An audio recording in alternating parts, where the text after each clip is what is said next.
One afternoon in June of 1993, a movie director named Xie Jin sat on a couch in a production studio in the city of Yinchuan, China.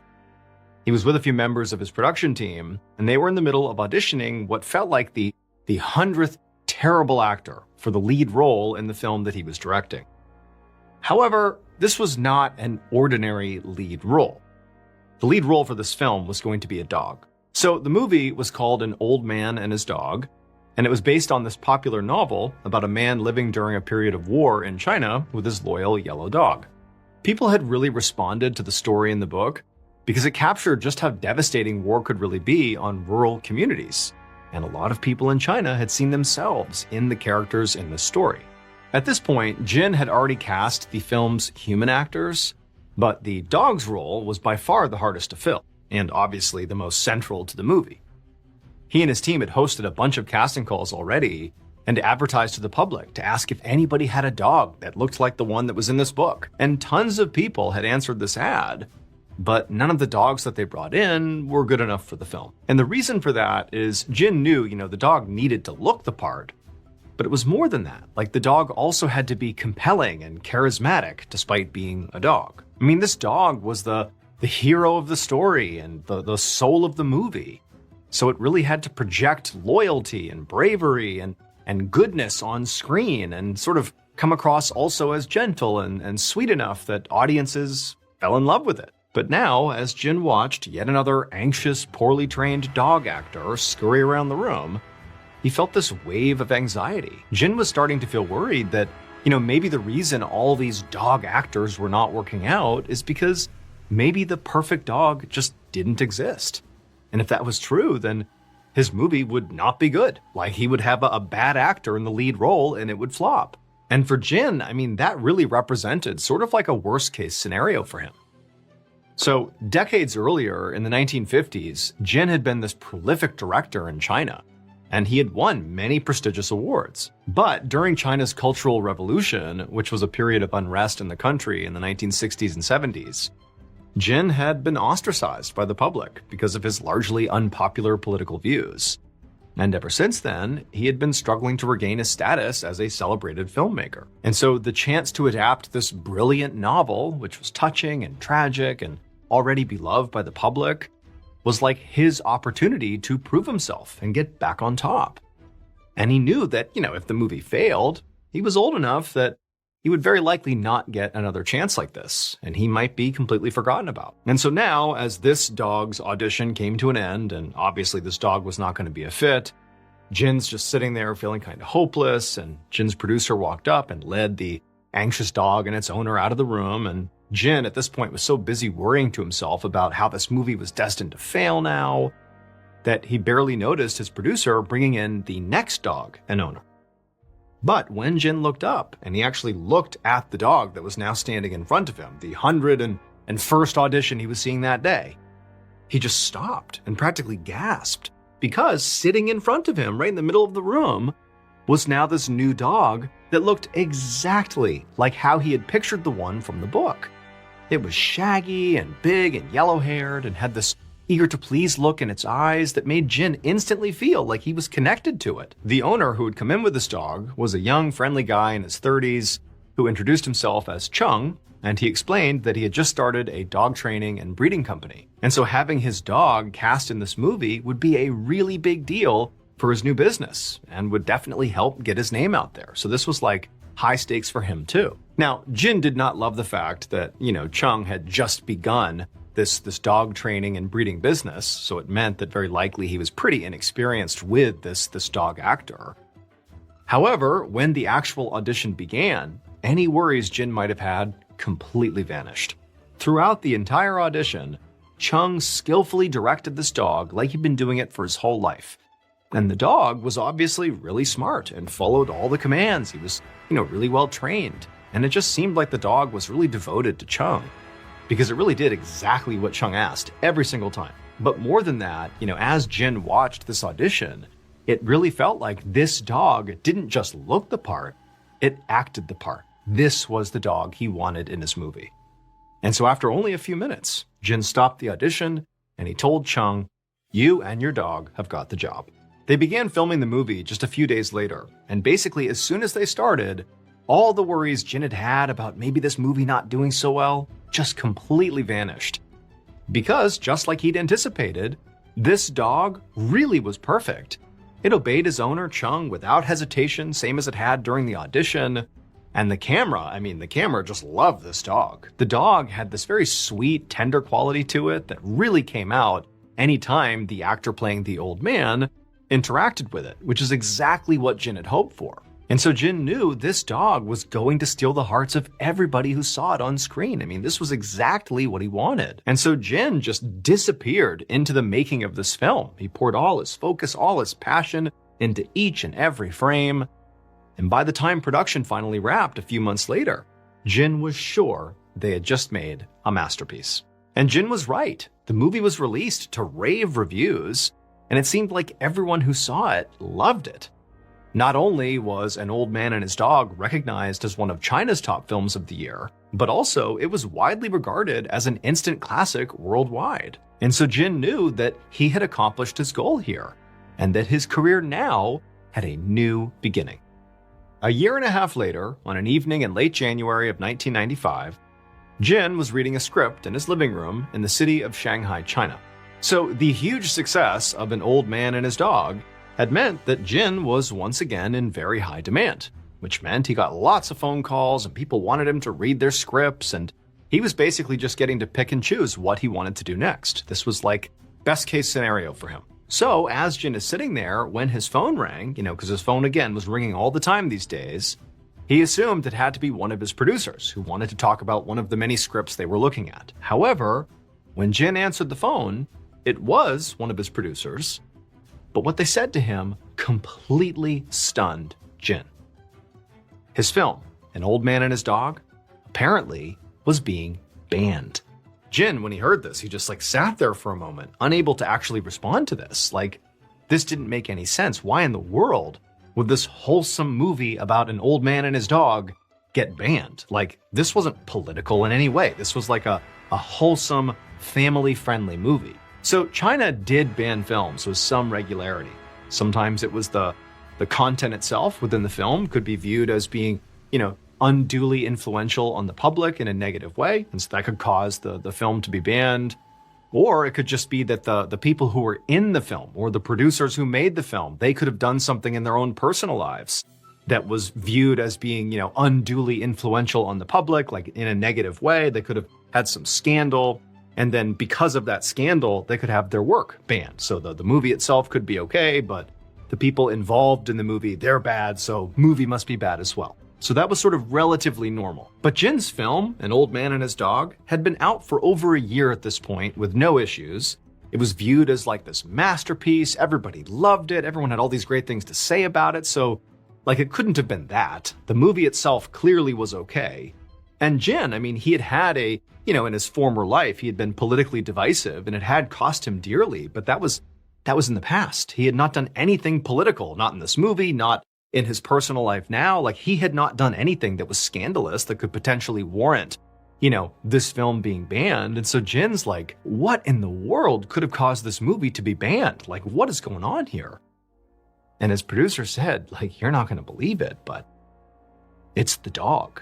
It would turn out, a few days before the producer called Jin, Chung, the owner of the dog who had starred in this film, had been arrested for being a serial killer. Over the last 5 years, he had murdered at least 5 people. But that was not actually why this movie was being scrutinized. The movie was being banned because of how Chung disposed of the bodies of the people he killed. After murdering and dismembering his victims, he would take those body parts and feed them to his dog, the star of the movie. And so ultimately, the Chinese government banned this film because they knew from now on, now that the news broke about Chung being a killer and what he did with the bodies, that you couldn't watch this movie and watch that dog without thinking about the fact that that dog was eating people. Jin would go on to make a few more movies, but they never really worked, and ultimately his career kind of stalled, and he never reached the heights that he had hoped for. However, Jin had always hoped that one day he would leave a truly lasting mark on the Chinese film industry. And he did. because he'll always be known for casting a flesh-eating dog in his cinematic masterpiece.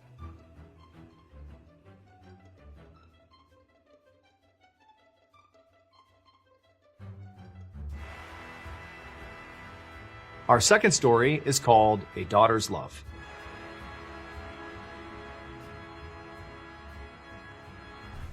One evening in December of 1966, an 8-year-old girl named Elaine Ellery hurried after her parents as they walked towards this large factory in Norfolk, England. Elaine was so excited about the night ahead here that she was literally skipping as she walked along.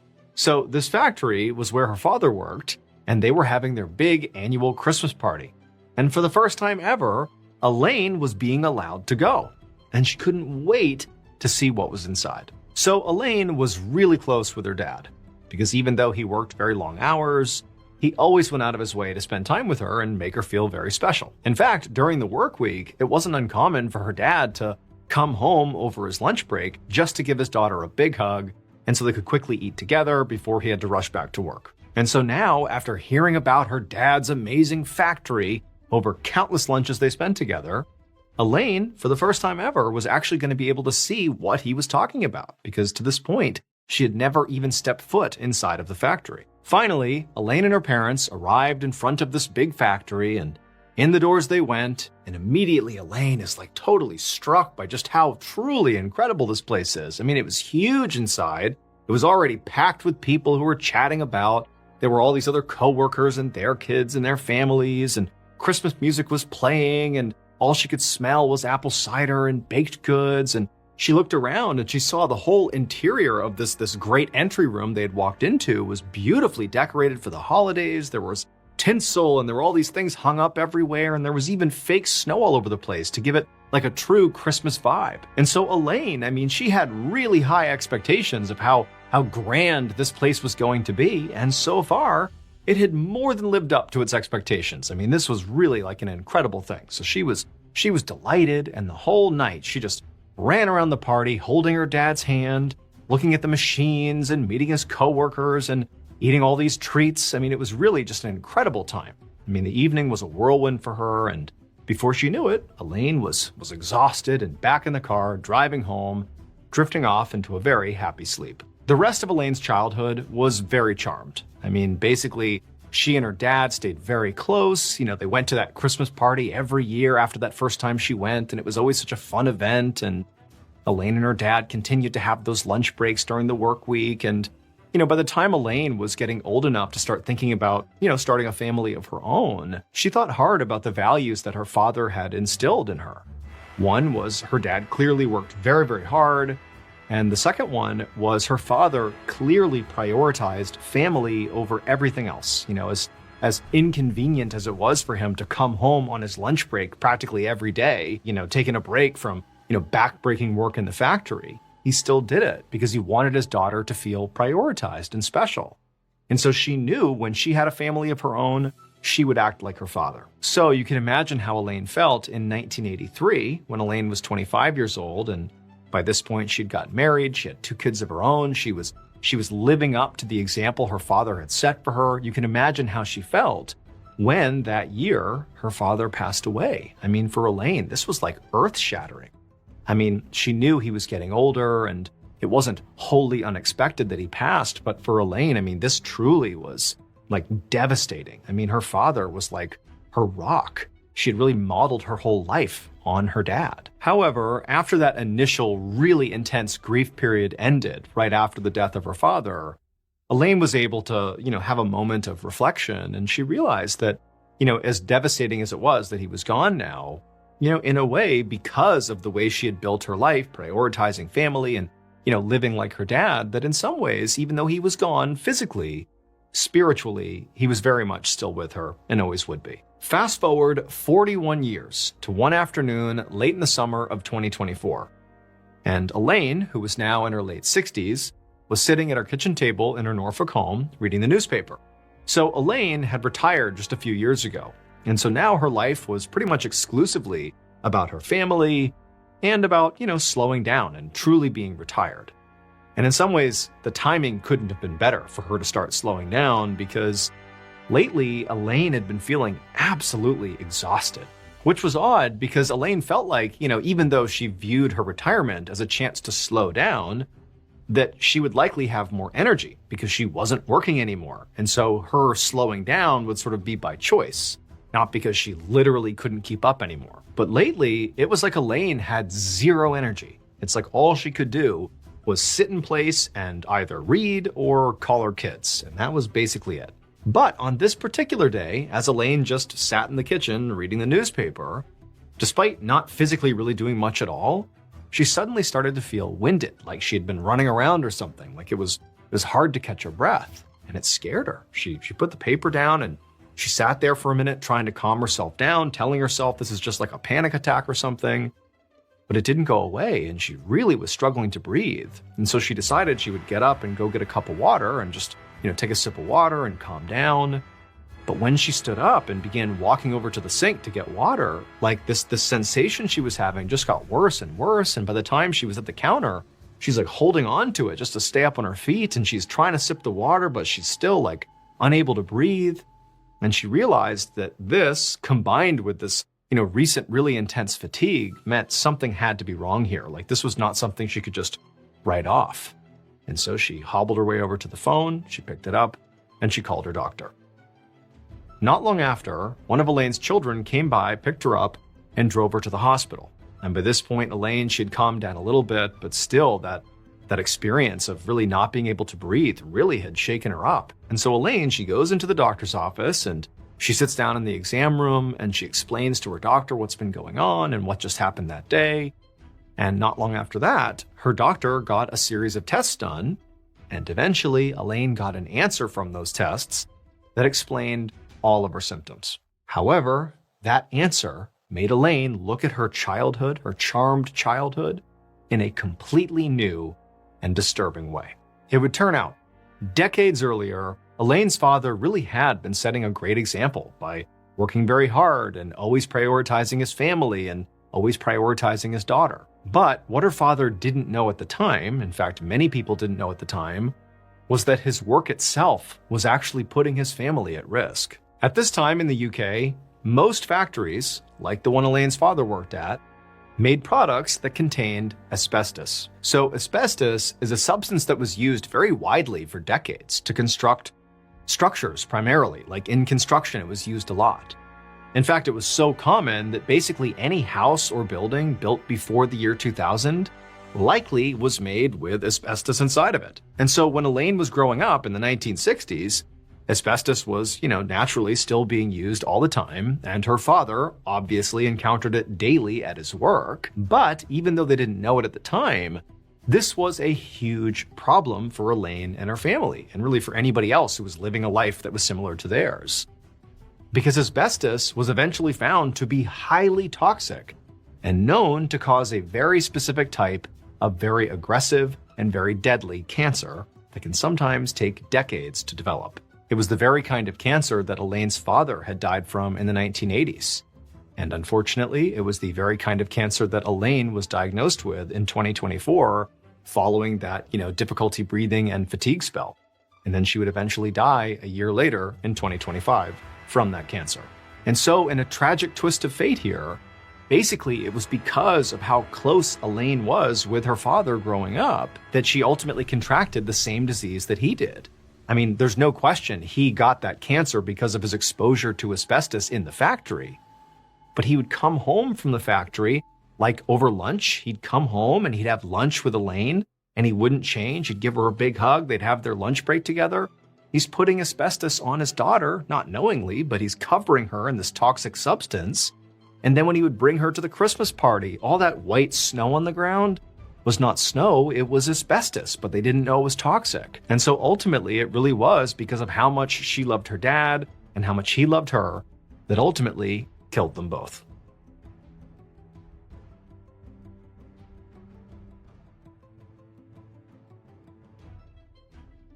The third and final story of today's episode is called Rest and Relaxation. Around 9 p.m. on January 18, 2015, a 68-year-old man named Dennis Antiporak stood at his kitchen counter in North Miami Beach, Florida, writing a note. And this note was for his wife and for his adult daughter, Laura, who lived with them. And all he was doing was letting them know that he was going to be stepping out, but he'd be back in a couple of hours. Now, for Dennis, it actually was not that unusual for him to go out this late at night. This was kind of routine. He would often leave the condo where they lived, and he would go down the street to this diner called Denny's, which is a big chain in America. And he would hang out there with his friends, stay there for a couple of hours, and then he'd come back home. And tonight was going to be no different. His plan, as he said in this letter, was to go to Denny's. However, there was one stop he wanted to make before he headed out to Denny's, and he made that clear in his note. He basically provided his loved ones with his evening itinerary. So after finishing the note, Dennis left it on the counter, he grabbed his things, and then he walked out the front door of the condo. Several hours later, around 2 a.m., Dennis's daughter, Laura, paced around the living room of the family's condo with her cell phone to her ear. So she and her mother had gotten home around 10, so an hour after Dennis had left, and they had found Dennis's note on the kitchen island. But now, it was getting really late, and from the note, it seemed an awful lot like he would have been back by now. And so now Laura was trying to call her dad to figure out what was going on. However, every time Laura dialed her dad's number, it just went straight to voicemail. And so again, now that it's like 2 a.m. and she's starting to worry about her dad, she knew that he had gone to Denny's, the diner down the road, and so she looked up the number for that restaurant. It was open 24/7, and she called the Denny's. However, when a worker at Denny's answered the phone and Laura asked them, hey, is my dad there? Because by this point they would know him. He went there all the time. The worker said no, he hadn't been in at all the whole night. And so after hearing this, Laura was baffled. Like, where else could her dad be? But then she remembered the note, because her dad said before he was going to go to Denny's, he was going to make a pit stop. And so she looked at the note again, and she was like, that's where he has to be. He's got to be upstairs. So upstairs in this condo complex was a whole bunch of amenities that this place offered for its residents. There was a big gym and a pool, and there were common areas and relaxation rooms and all these different things up there. And Dennis loved going up there. And in his note, he indicated that's where he was going to go and go relax for a little bit before going out to Denny's. And so Laura, she heads upstairs, and the first place she looks is the gym. But the gym was totally empty. No one's up there working out at 2 a.m. It was vacant, and her dad's nowhere to be found. And then from the gym, she went to the pool area, and the pool was closed, but she could look into the pool area itself, and there was no one in there, including her dad. He was not in the pool. But then Laura looked from the pool over to this door that was near the pool area that led to one of those relaxation rooms that this condo offered its residents. And in her dad's note, he had indicated he was going up there to, relax. And so she walked over to the door, she tried the handle, it was unlocked, she pushed it open, and immediately she was hit with this overwhelming smell. She nearly gagged, and then she looked up and she saw her dad.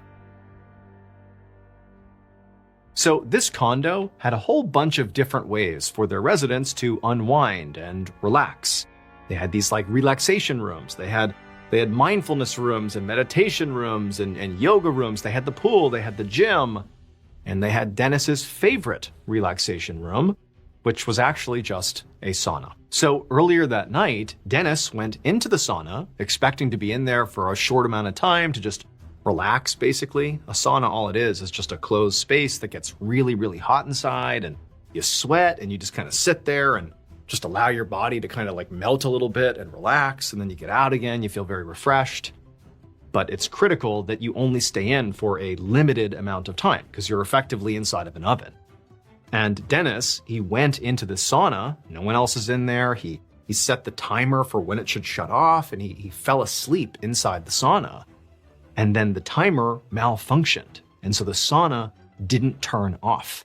And so he's asleep in the sauna, it's just cooking him over and over again until he actually has a heat-induced heart attack and he dies.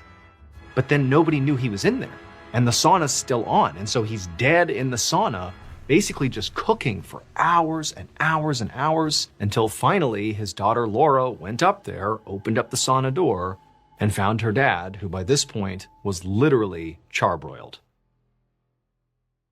On the evening of Thursday, March 9th, 2006, a 50-year-old woman named Karen Divelbliss sat in the passenger seat of her car. Her husband, 71-year-old Jim Bliss, was behind the wheel, driving them through downtown Lancaster, Ohio. Karen looked out the window and watched as they passed historic buildings, shops, and restaurants. Every once in a while, Jim slowed down and waved at people on the sidewalk, because he and Karen knew practically everybody in town. So Lancaster was a small suburb of about 36,000 people, and it was generally a friendly blue-collar place. Karen and Jim had lived there for over a decade, and they were well known in the community, mostly because of their business ventures. They owned multiple rental properties around town, and also a store where they sold electronics, toys, and hobby supplies. The properties and the store had not only made Karen and Jim a lot of friends, but also a lot of money. They had a reputation for being very wealthy, but also very generous. They went out of their way to help people who were down on their luck, especially friends and family. Karen's former sister-in-law, whose name was Deanna Smith, had actually been living in one of their rental properties for a long time now, and Karen's son was an employee at their store. But even now, with all of their success and their kindness, Karen knew that a lot of people in town viewed her and Jim as kind of an odd couple. They'd both been married before and had kids from their first marriages, and on paper, they didn't seem like obvious partners. Jim was 21 years older than Karen, and he also tended to be pretty quiet and reserved. Karen, on the other hand, was usually the loudest person in the room. But despite their differences, they just worked, and really that was all that mattered to them. Just then, Karen felt the car slow to a stop. She looked out the window and saw that they were at their first stop of the evening, the hobby store that they owned. There was a big sign outside that said the store's name, D&D Sales. The sign looked exceptionally bright and clean, which should have made Karen happy. But in reality, it actually made her feel kind of annoyed. The sign had recently been repainted by Karen and Jim's regular handyman, and he'd done a great job with it, and Karen had paid him what she owed him for the work. But then, after she paid him, he kept demanding more money. Now, Karen prided herself on being generous, but she'd felt like the handyman was now trying to take advantage of her. So, she had told him that if he wanted to earn more money, she could give him another repair job. Now, ultimately, he had agreed to do another job, but he'd made it very clear that he was not happy about it, and things had been tense between him and Karen ever since. But luckily, the handyman was not at the store that day. Karen was actually here to see somebody else, her 27-year-old son, Jeremy Moore. She could see him inside the shop through the window, manning the front counter. He was tall, skinny, and had dark hair and earrings. Jeremy was her only son from her first marriage, and they usually got along really well. When Karen and Jim first opened D&D Sales, they'd given Jeremy a job, and he'd been a great employee. Karen had felt like she could really trust him, and she'd given him a lot of independence. But then, that all changed, because Jeremy had started getting into serious trouble. He'd never really been a troublemaker, but it was like all of a sudden, he had gotten arrested for stealing. And when he came back to work after that, his performance had majorly slipped. He'd started showing up late, or not showing up at all, and on top of that, some of Karen and Jim's other store employees had begun complaining that they didn't like working with him because he was moody and angry. And so this had put Karen in a pretty awkward position because she loved Jeremy and she wanted him to succeed. And family or not, she just wasn't in the habit of firing people or leaving them high and dry when they were having a hard time. But at the same time, she also didn't want Jeremy's attitude and performance to affect her business. So she had sort of made it a point to check in on him while he was working. Karen told Jim she'd be right back, and she got out of the car. She went inside the store and asked her son how he was doing, and he seemed annoyed to be asked and just told her that, everything was fine. So Karen did a quick sweep of the store to make sure all the shelves were stocked and the aisles were clean. Everything looked good, so she went back to the front counter and told Jeremy she loved him, and then headed back outside to the car. A few minutes later, Karen and Jim pulled up to their second stop of the evening, their favorite bowling alley, which was called Tiki Lanes. In addition to being business people, Karen and Jim were avid bowlers. They were in 3 different bowling leagues and came to Tiki Lanes at least a few times a week. In fact, they were so serious about bowling that they'd even hired a coach who they met with for weekly lessons. But for tonight, they were just here to meet with their friends for a couple of casual rounds. Karen and Jim parked the car, walked inside, and went straight to their usual lane. A bunch of their bowling friends were already sitting around tables nearby, and when they saw Karen and Jim, they got up and hugged and said hello. At some point, Karen sat down, put on her bowling shoes, and took several expensive rings off her fingers and stuck them in her pocket so they wouldn't get damaged. Then she got up and got ready to play. Throughout the evening, Jim kept the table stocked with snacks and drinks for the whole group. They ate, they drank, they played, and they talked with their friends.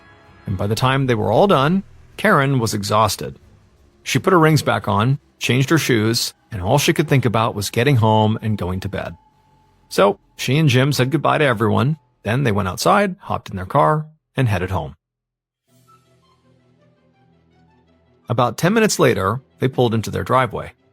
They lived in a big brick house in a rural area north of town, so the neighborhood was quiet and scenic. Karen got out of the car and was about to walk to the door, but she stopped when she heard a voice call out to her from behind her. She turned around and she gasped.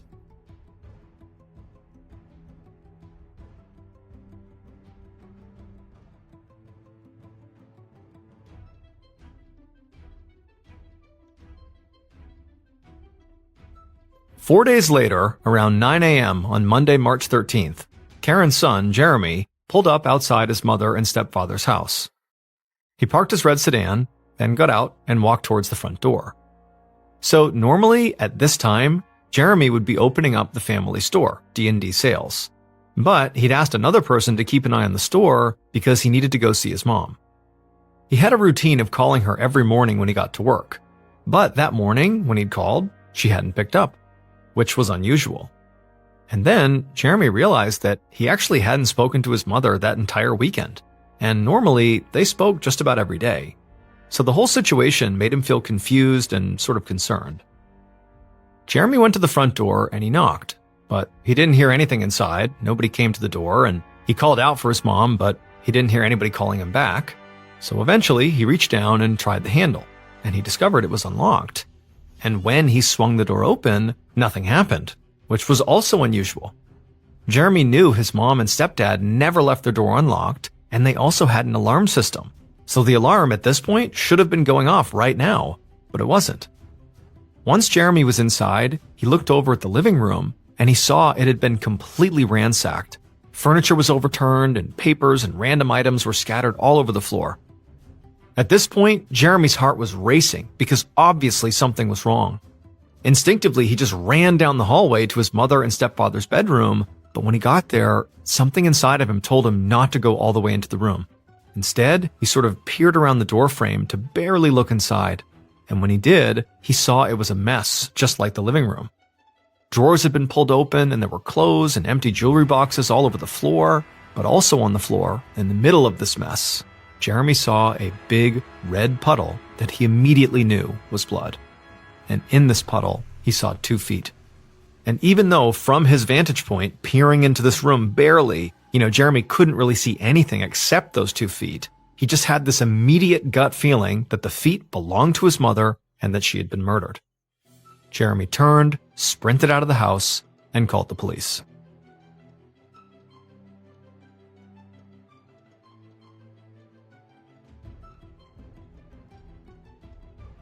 A few minutes later, a young, stocky detective named Scott Jones arrived on the scene, along with several other police officers and a team of forensic investigators. There were so many first responder vehicles crowded around the area that he had to park a squad car a little ways down the road. Detective Jones got out of his car and began walking towards the big brick house he was here to investigate. He had worked for the county sheriff's office for about 4 years, and in that time, he had investigated homicide cases. And he knew how important it was to approach every crime scene with a very open mind, so he was coming in with zero preconceived notions. All he knew at this point was that a few minutes ago, a young man named Jeremy had called in to report the murder of his mother, Karen Divelbliss. He also knew that the big brick house belonged to Karen and her husband Jim. But right now, Detective Jones didn't know where Jim was. Jeremy hadn't said anything about him when he'd called in the report. As Detective Jones walked, he noticed that in the midst of all the emergency response vehicles, there was also a civilian car parked on the road. It was a red sedan, and there was a thin man with dark hair and earrings sitting inside of it. Detective Jones assumed it must be Jeremy. Detective Jones took note of this and just continued towards the home's driveway. There, he met up with a slightly older detective with a handlebar mustache, whose name was Andy Roberts. Detective Jones and Detective Roberts shook hands, and then, together, they approached the front door. Detective Jones noticed that the door did not look damaged at all, like it had not been pried or broken open. In fact, there were no signs of forced entry anywhere. To Detective Jones, this meant that whoever killed Karen either had a key to the house or Karen had let them inside. And so this suggested that she had some kind of personal relationship with her killer. Still, Detective Jones reminded himself not to jump to any conclusions. He and the other detective went inside and right away saw the living room had been totally ransacked. It looked like a robbery. But again, Jones didn't want to form an opinion before seeing all the evidence. Because the house was so big, the detectives agreed to split up and examine rooms of the house separately. Detective Jones took the bedroom, where he already knew was where the body was located. And when he got there, he saw the room was a total disaster, just like the living room, and on the floor, he saw Karen Divelbliss, lying face down in a pool of blood. The detective could see her body was covered in dozens of stab wounds, and when Jones leaned down for a better look, he saw that she also had cuts all over her hands. This told the detective two things. First, whoever killed Karen did so in a particularly violent and aggressive way, which suggested they were extremely upset with her. And the defensive wounds on Karen's hands suggested that she very likely fought back against her attacker. And so at this point, Detective Jones began to wonder about Jim, Karen's husband. He knew that, statistically, women were most likely to be killed by their intimate partners. So it seemed possible that Jim might have murdered Karen, then staged the house to look like it had been robbed, and then he fled. Detective Jones began asking the crime scene techs to take photos of Karen's body, as well as the empty jewelry boxes all around the room. And as he was doing this, suddenly, he heard Detective Roberts call out to him from a different part of the house. He sounded startled, and he yelled for Detective Jones to hurry. Seconds later, Detective Jones was standing by Roberts as they both stared down a set of stairs into the basement. And lying at the bottom of those stairs, they could see there was a second body. When they went down the stairs, the detective saw that the body belonged to a man. He was on his back, and he had also been stabbed dozens of times. And he was just around the corner from a closet which had an empty, open safe inside of it. Detective Jones realized that they had just found Karen Divelbliss's husband, Jim. And so this made his earlier idea that maybe Jim had killed his wife Karen seem highly unlikely. And even though he still didn't want to jump to conclusions, a theory was already beginning to take shape in his mind. Based on the missing jewelry, the open safe, and the ransacked home, this was most likely a real robbery that had gone horribly wrong.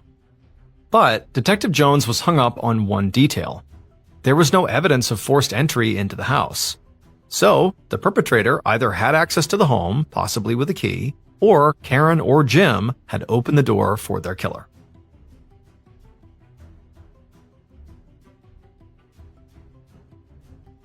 After he was done investigating the crime scene, Detective Jones went outside to speak to the 911 caller, who was sitting inside of his car.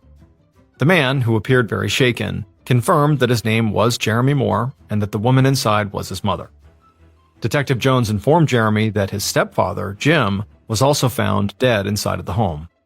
And when Jeremy heard this, he just went silent and kind of stared off into space. Detective Jones couldn't tell if he was shocked or just pretending to be. So, he asked Jeremy why he'd come to his parents' house that day.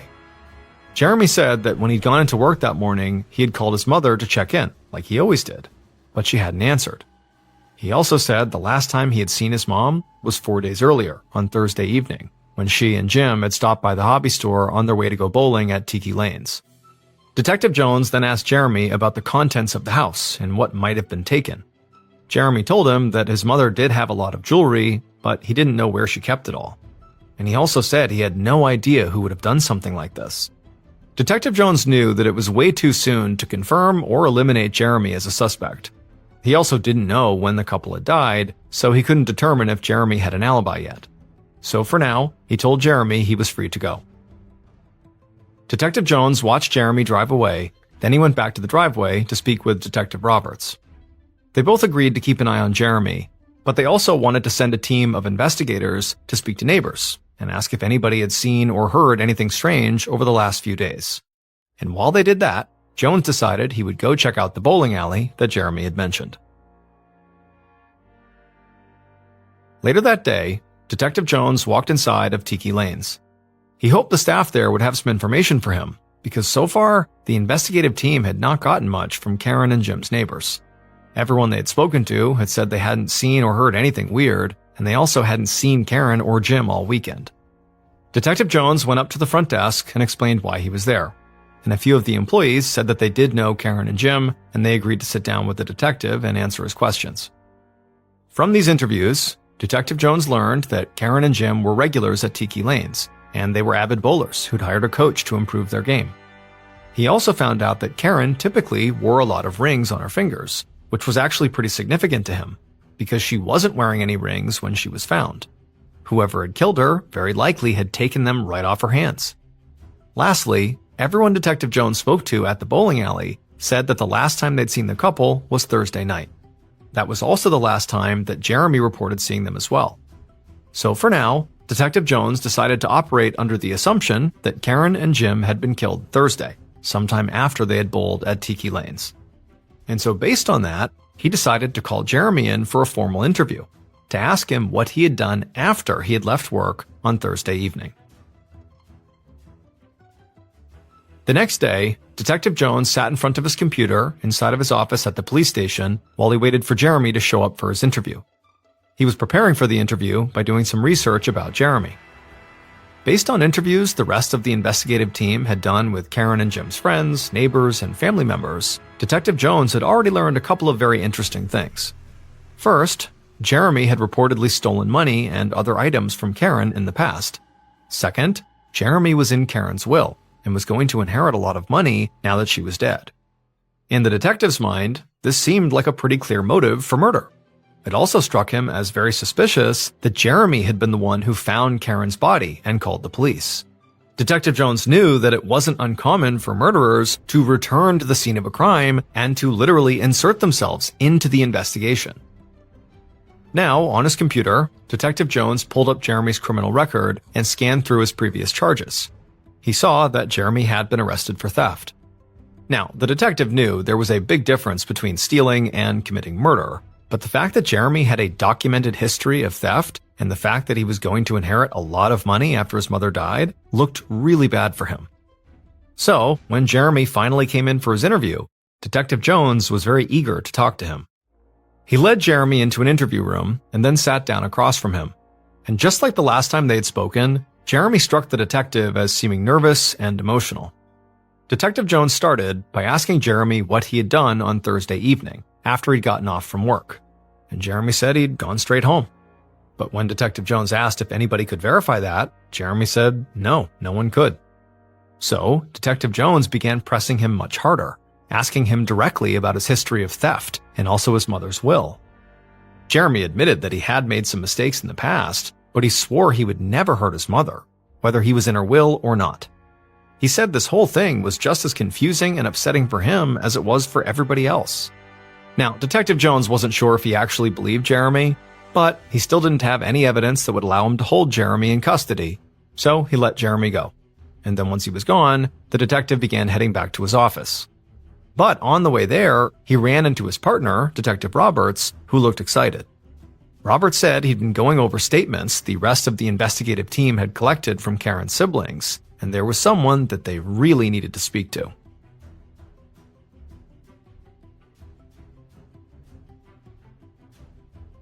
A little while later, Detective Jones listened outside the door of an interrogation room as another detective was sitting with Karen's former sister-in-law, Deanna Smith. Karen's brother, Edgar, had told police about Deanna, who was his ex-wife. Edgar said that Karen had bought him and Deanna a house in Lancaster where they lived with their 2 kids. But when Edgar and Deanna got divorced, Edgar moved out, but Deanna wanted to stay inside of the house. Now, Deanna didn't have a lot of money after the divorce, so Karen had made an agreement with her. She could stay in the house if she paid a small fee each month and then also came to Karen's house weekly and cleaned it. It seemed like a win-win situation, but Deanna almost never showed up to clean Karen's house like she had promised. So eventually, as a result of that, Karen increased her rent, and this had made Deanna really mad and led to a lot of tension between them. And when investigators had spoken to Karen's other siblings, they'd also learned that Deanna loved jewelry and expensive things, even though she really couldn't afford them. So, investigators had brought Deanna in for an interview because someone who loved jewelry and disliked Karen was incredibly suspicious. Plus, if Deanna did periodically clean Karen's house, well, she might have had a key or known the alarm system's security code, which could explain why there was no evidence of forced entry. And so now, Detective Jones stood there in the hallway and listened in. When the investigator in the room asked Deanna about the rent increase and her cleaning arrangement with Karen, Deanna said she didn't have any issues with Karen, which obviously was not true. Deanna also said she did not have a key to Karen's house or know the code to their alarm, which seemed hard to believe if she was supposed to drop by weekly to their house to clean it. It just seemed like Deanna was not being honest. But right now, it was Deanna's word against the rest of Karen's siblings, so police really couldn't hold her. Still, after she had left, Detective Jones kept thinking about the fact that Karen's siblings had really specifically mentioned that Deanna truly loved jewelry. And so if Deanna had stolen Karen's jewelry, she might have kept it, but she also might have pawned it since she needed the money. At this point, the investigative team already knew that Karen had a lot of expensive and unique pieces of jewelry that she typically bought at a specific local store. Authorities were already in touch with the shop owner, who was confident that she would actually recognize most of Karen's items. So, Detective Jones decided to start contacting pawn shops in Lancaster and the surrounding areas to see what jewelry had been sold between last Thursday and now. If any of it turned out to be Karen's, they might be able to find out exactly who had pawned it.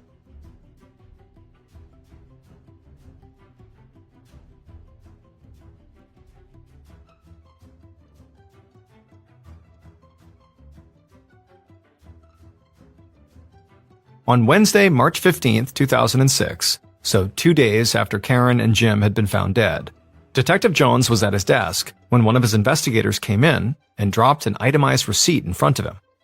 It was from a local pawn shop and was for the sale of an expensive piece of jewelry on Saturday, March 11th, just 2 days after Karen and Jim were killed. And when Detective Jones looked at the bottom of the paper, he gasped. The seller's name was written right there. It was Deanna Smith, Karen's former sister-in-law. Detective Jones felt his heart pounding, but he tried to tell himself to be patient. Before they did anything else, they needed to be absolutely sure that the piece of jewelry Deanna sold actually belonged to Karen. So he told the officers to get the jewelry from the pawn shop, and the next day, Karen's regular jeweler came into the station to look at it, and she determined, beyond a doubt, that it was not Karen's. After the jeweler left, Detective Jones slumped in his desk chair and rubbed his eyes in frustration. Now, the fact that this pawn jewelry did not belong to Karen was definitely disappointing, but the detective also didn't think that that proved Deanna was innocent. She clearly needed money, otherwise why would she have pawned one of her own pieces? And they also had a lot of other clues that made her seem suspicious as well. Still, at this point, Detective Jones didn't really know where to turn. A whole team of detectives was investigating the case, but it felt like they just kept hitting dead end after dead end. He was still sure the motivation in this case had to be money. Karen and Jim's house had been ransacked, and a lot of their valuables were missing, like Karen's jewelry. Even the ring she had on her hands had been taken. But the robbery didn't seem random. It had been targeted and deliberate. The killer had been able to access the house without breaking in, which meant they either had a key or Karen and Jim had let them in. And not only that, the couple was killed with such violence, it seemed like the killer was deeply angry with them. And there were two people who had a financial motive and potential access to the home: Karen's son, Jeremy, and her ex-sister-in-law, Deanna. But Detective Jones hadn't found any concrete evidence to prove that Jeremy or Deanna had committed this crime. And as he sat there, going over the case in his mind, he knew there were a lot of other people in Karen and Jim's lives that the police had barely even looked into yet. They had friends from the bowling alley, plus multiple employees, tenants, and neighbors that interacted with them regularly. And these people knew Jim and Karen were wealthy. And so basically, Karen and Jim seemed to have some kind of relationship with pretty much everybody in Lancaster. And so Detective Jones had a whole lot more interviewing still left to do.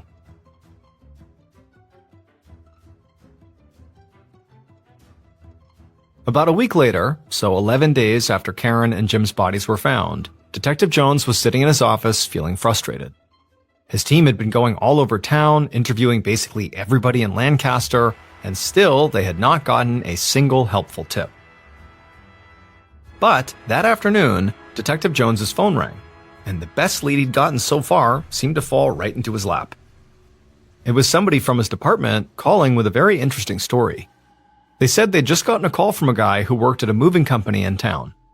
The employee said that a customer had come in, rented a truck, and paid him in cash a few days ago.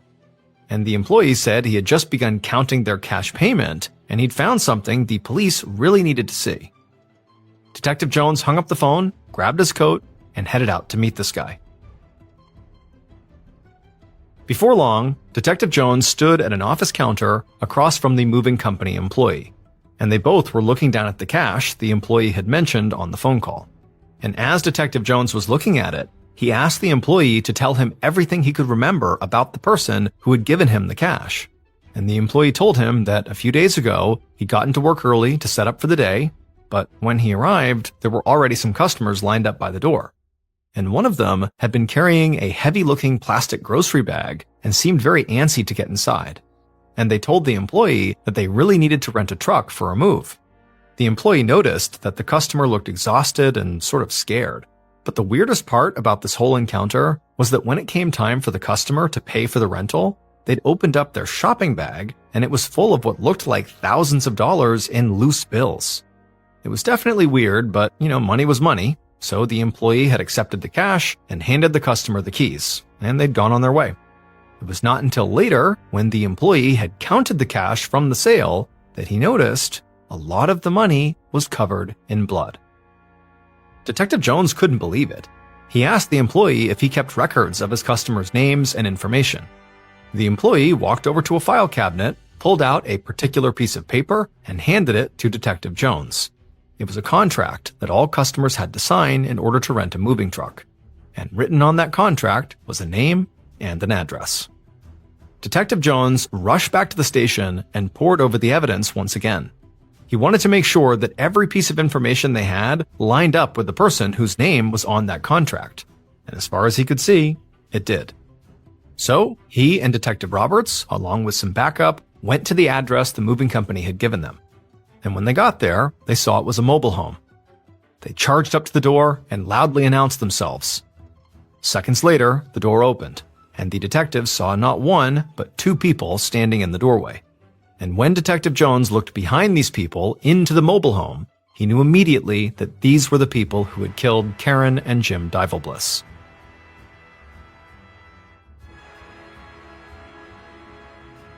Based on later confessions and evidence collected by investigators, here is a reconstruction of what police believe happened to Karen and Jim Divalbliss on March 9th, 2006.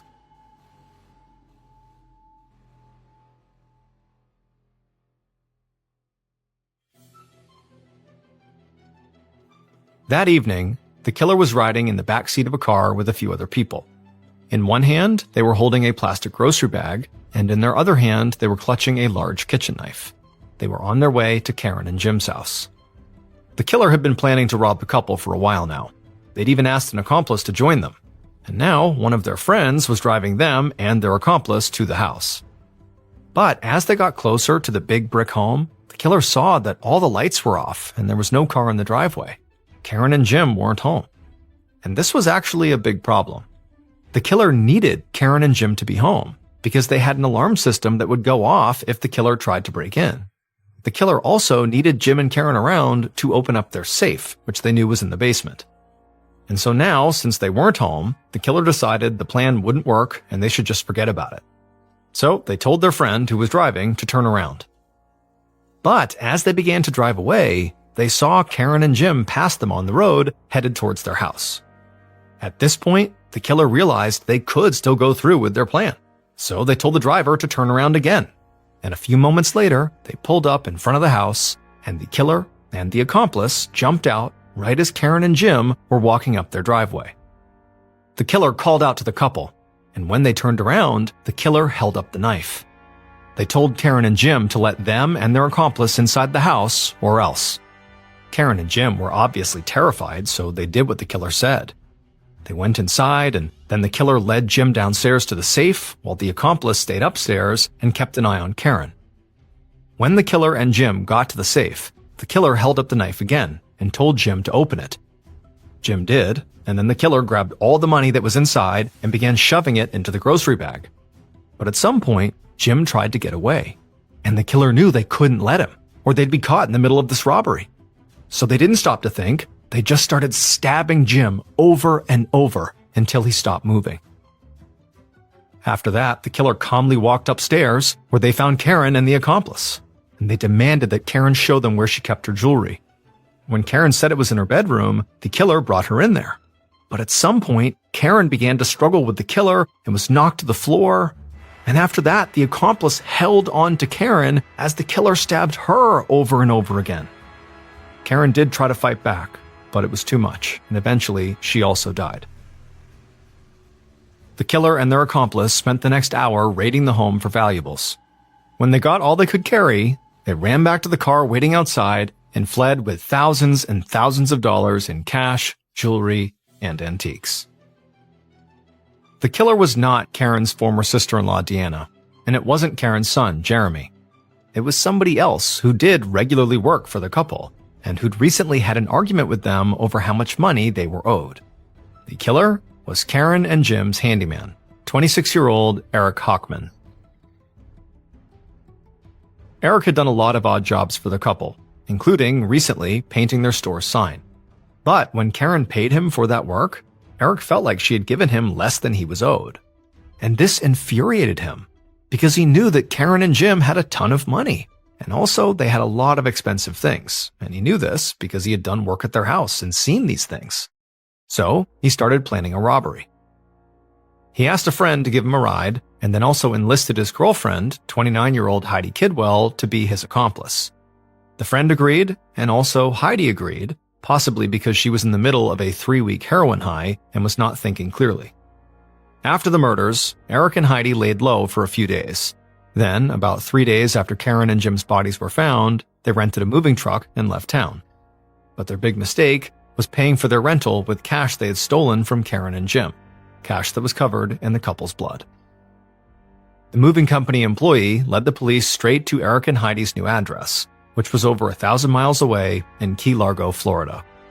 When authorities searched Eric and Heidi's mobile home there, they found thousands of dollars in cash, along with expensive antiques, watches, and jewelry that was later identified as belonging to Karen. Eric and Heidi were both arrested and taken back to Ohio. Heidi pleaded guilty to conspiracy to commit murder and was sentenced to 15 years in prison.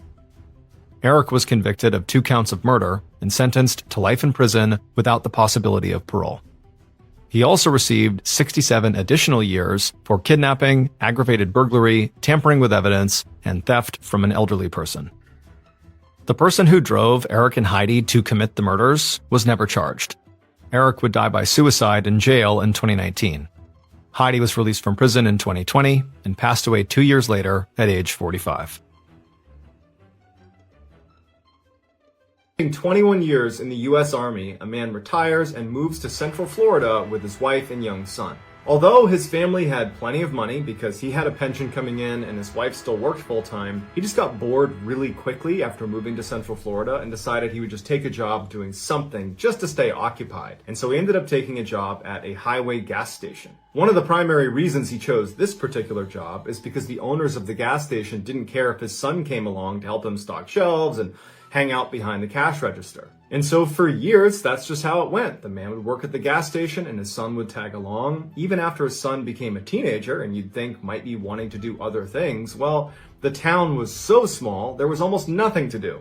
So his son still came along well into his teenage years. One night in 1990, his son, who was 15 years old at the time, was at the station and he was actually taking a break sitting outside on a picnic table. He was reading a magazine, drinking a Mountain Dew, and it's dark out and he notices out of the corner of his eye that there is a woman walking off of the highway towards the gas station. It was a very quiet night at the time, so there's no cars getting gas, there's nobody there, and there's not really anybody even driving on the highway, and so that's why she really stood out to him. And he turns and he notices her and he thinks to himself, no one ever walks to our gas station. We're on a highway. Everybody drives here.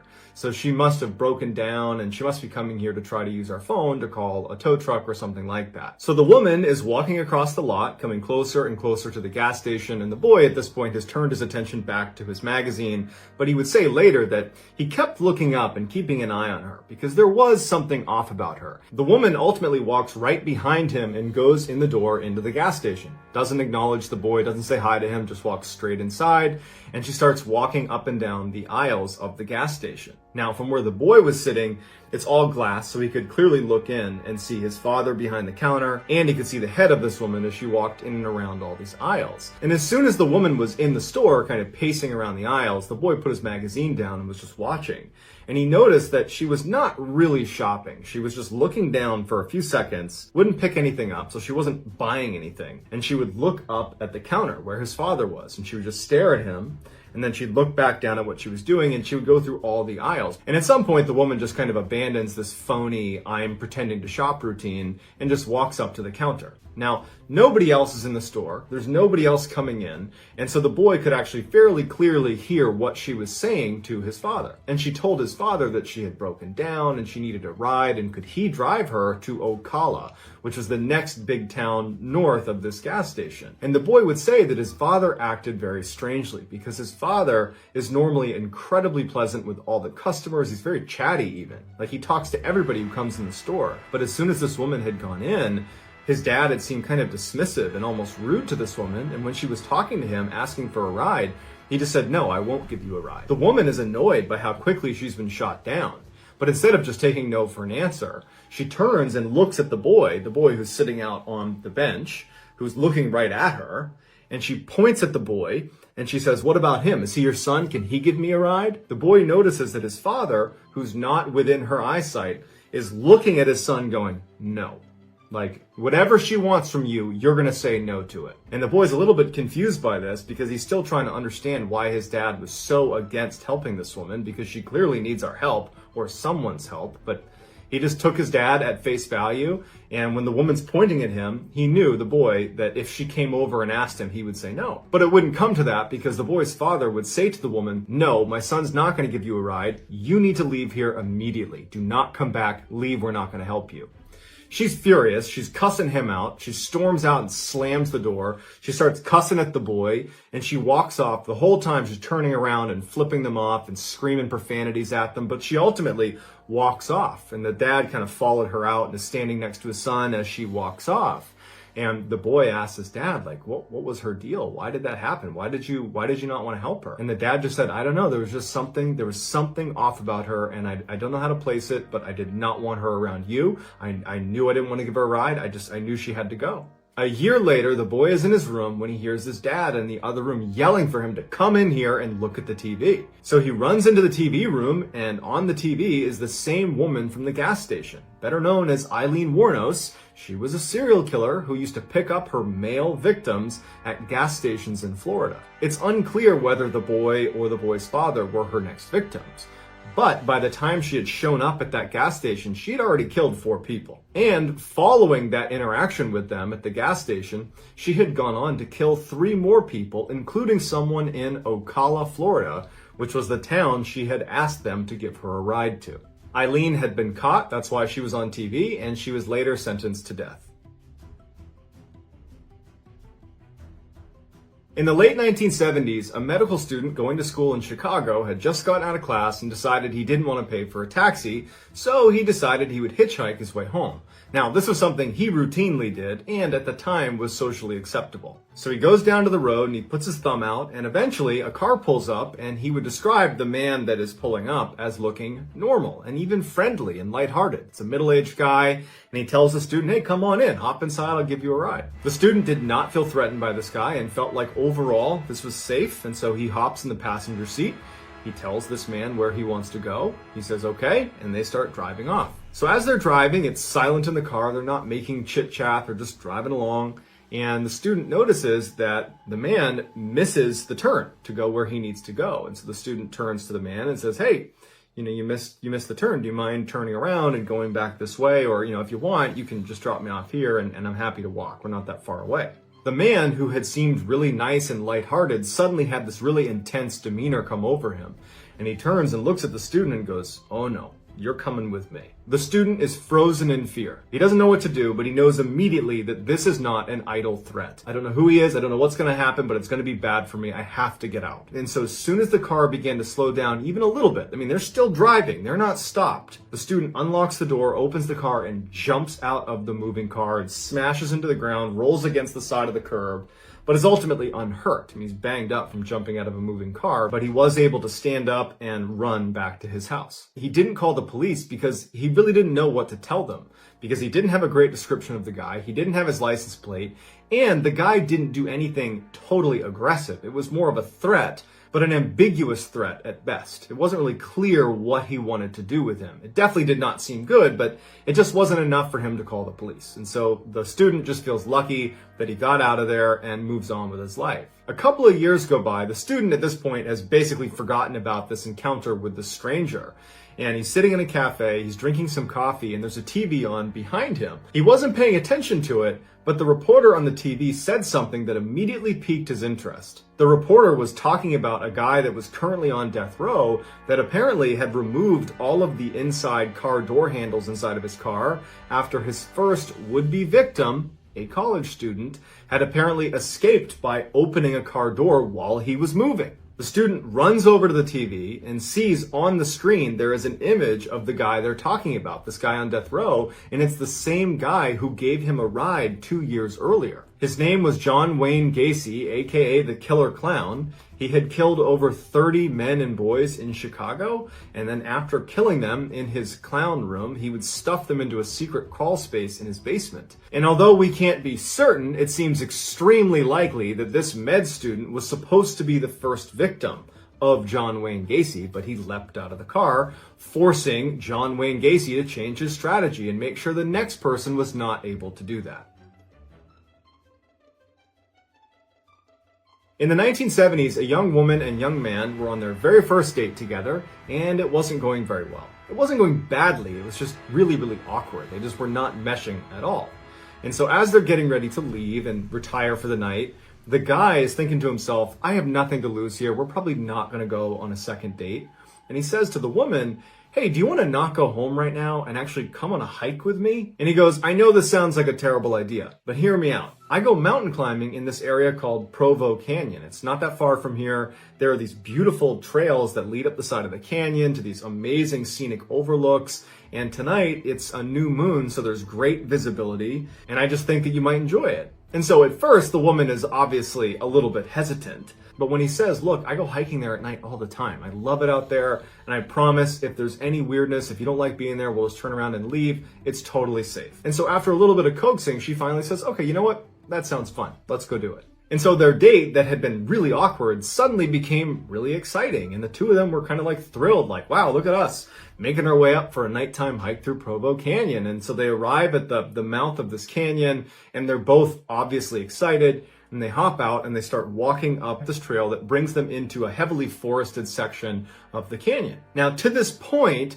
the guy felt like this was a really great idea. He really had gone hiking here a bunch, and he really did know the area well. But as the trail brought them into the forested area, the guy remembers feeling this overwhelming sense of dread. He didn't know why, it was just like an overwhelming sense of anxiety that something bad was going to happen to them. But he had worked so hard to convince his date to come with him, and had convinced her it was safe, that he's not about to let on to her that there was anything wrong with what they were doing. And so he put on, his strong face and just kind of suppressed it and just kept on walking and, holding her hand tight, and they just continued their walk. But his sense of dread would just build and build to the point where he was really on edge. And what he didn't know, but would find out later, is that his date, the woman, she also had this horrible sense of dread as soon as they went into the forest.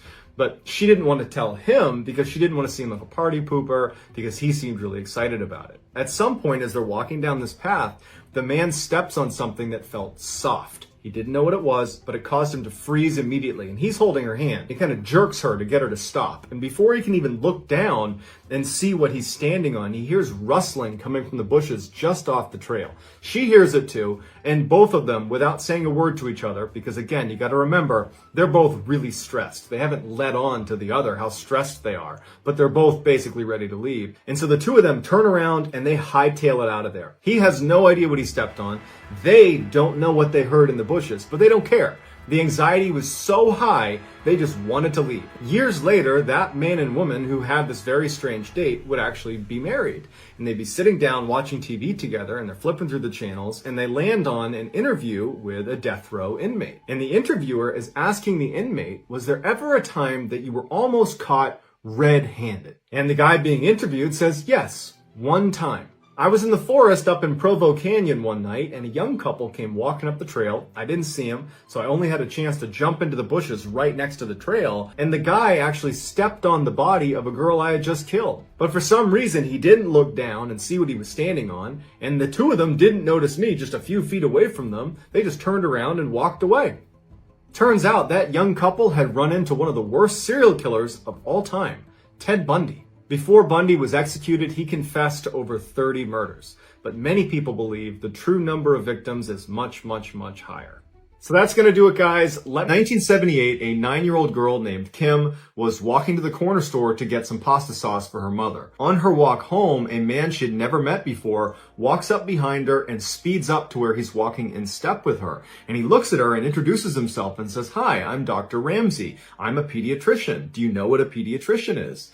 And Kim immediately had a bad vibe about this Dr. Ramsey character. There was just something odd about him. The fact that he had approached her so suddenly and was right on top of her. So her reaction was to not answer his questions and instead put her head down and walk even faster because she knows she's almost at her house. She's almost at safety. And if she can just get there, she doesn't have to deal with this strange man. But as she sped up, so too did Dr. Ramsey, staying in step with her, and he begins peppering her with additional questions and comments. "Are your parents looking for a pediatrician for you?" "Of course they are. You're a big girl now. How old are you? What's your name? Your hair is so beautiful. Where do you live?" When Kim got to be about 10 meters away from her house, she just takes off running, and she bolts up her back steps through the kitchen door into her house, slams the door behind her, and for a few seconds, she just stands there, almost anticipating hearing this Dr. Ramsey guy come up the back steps behind her.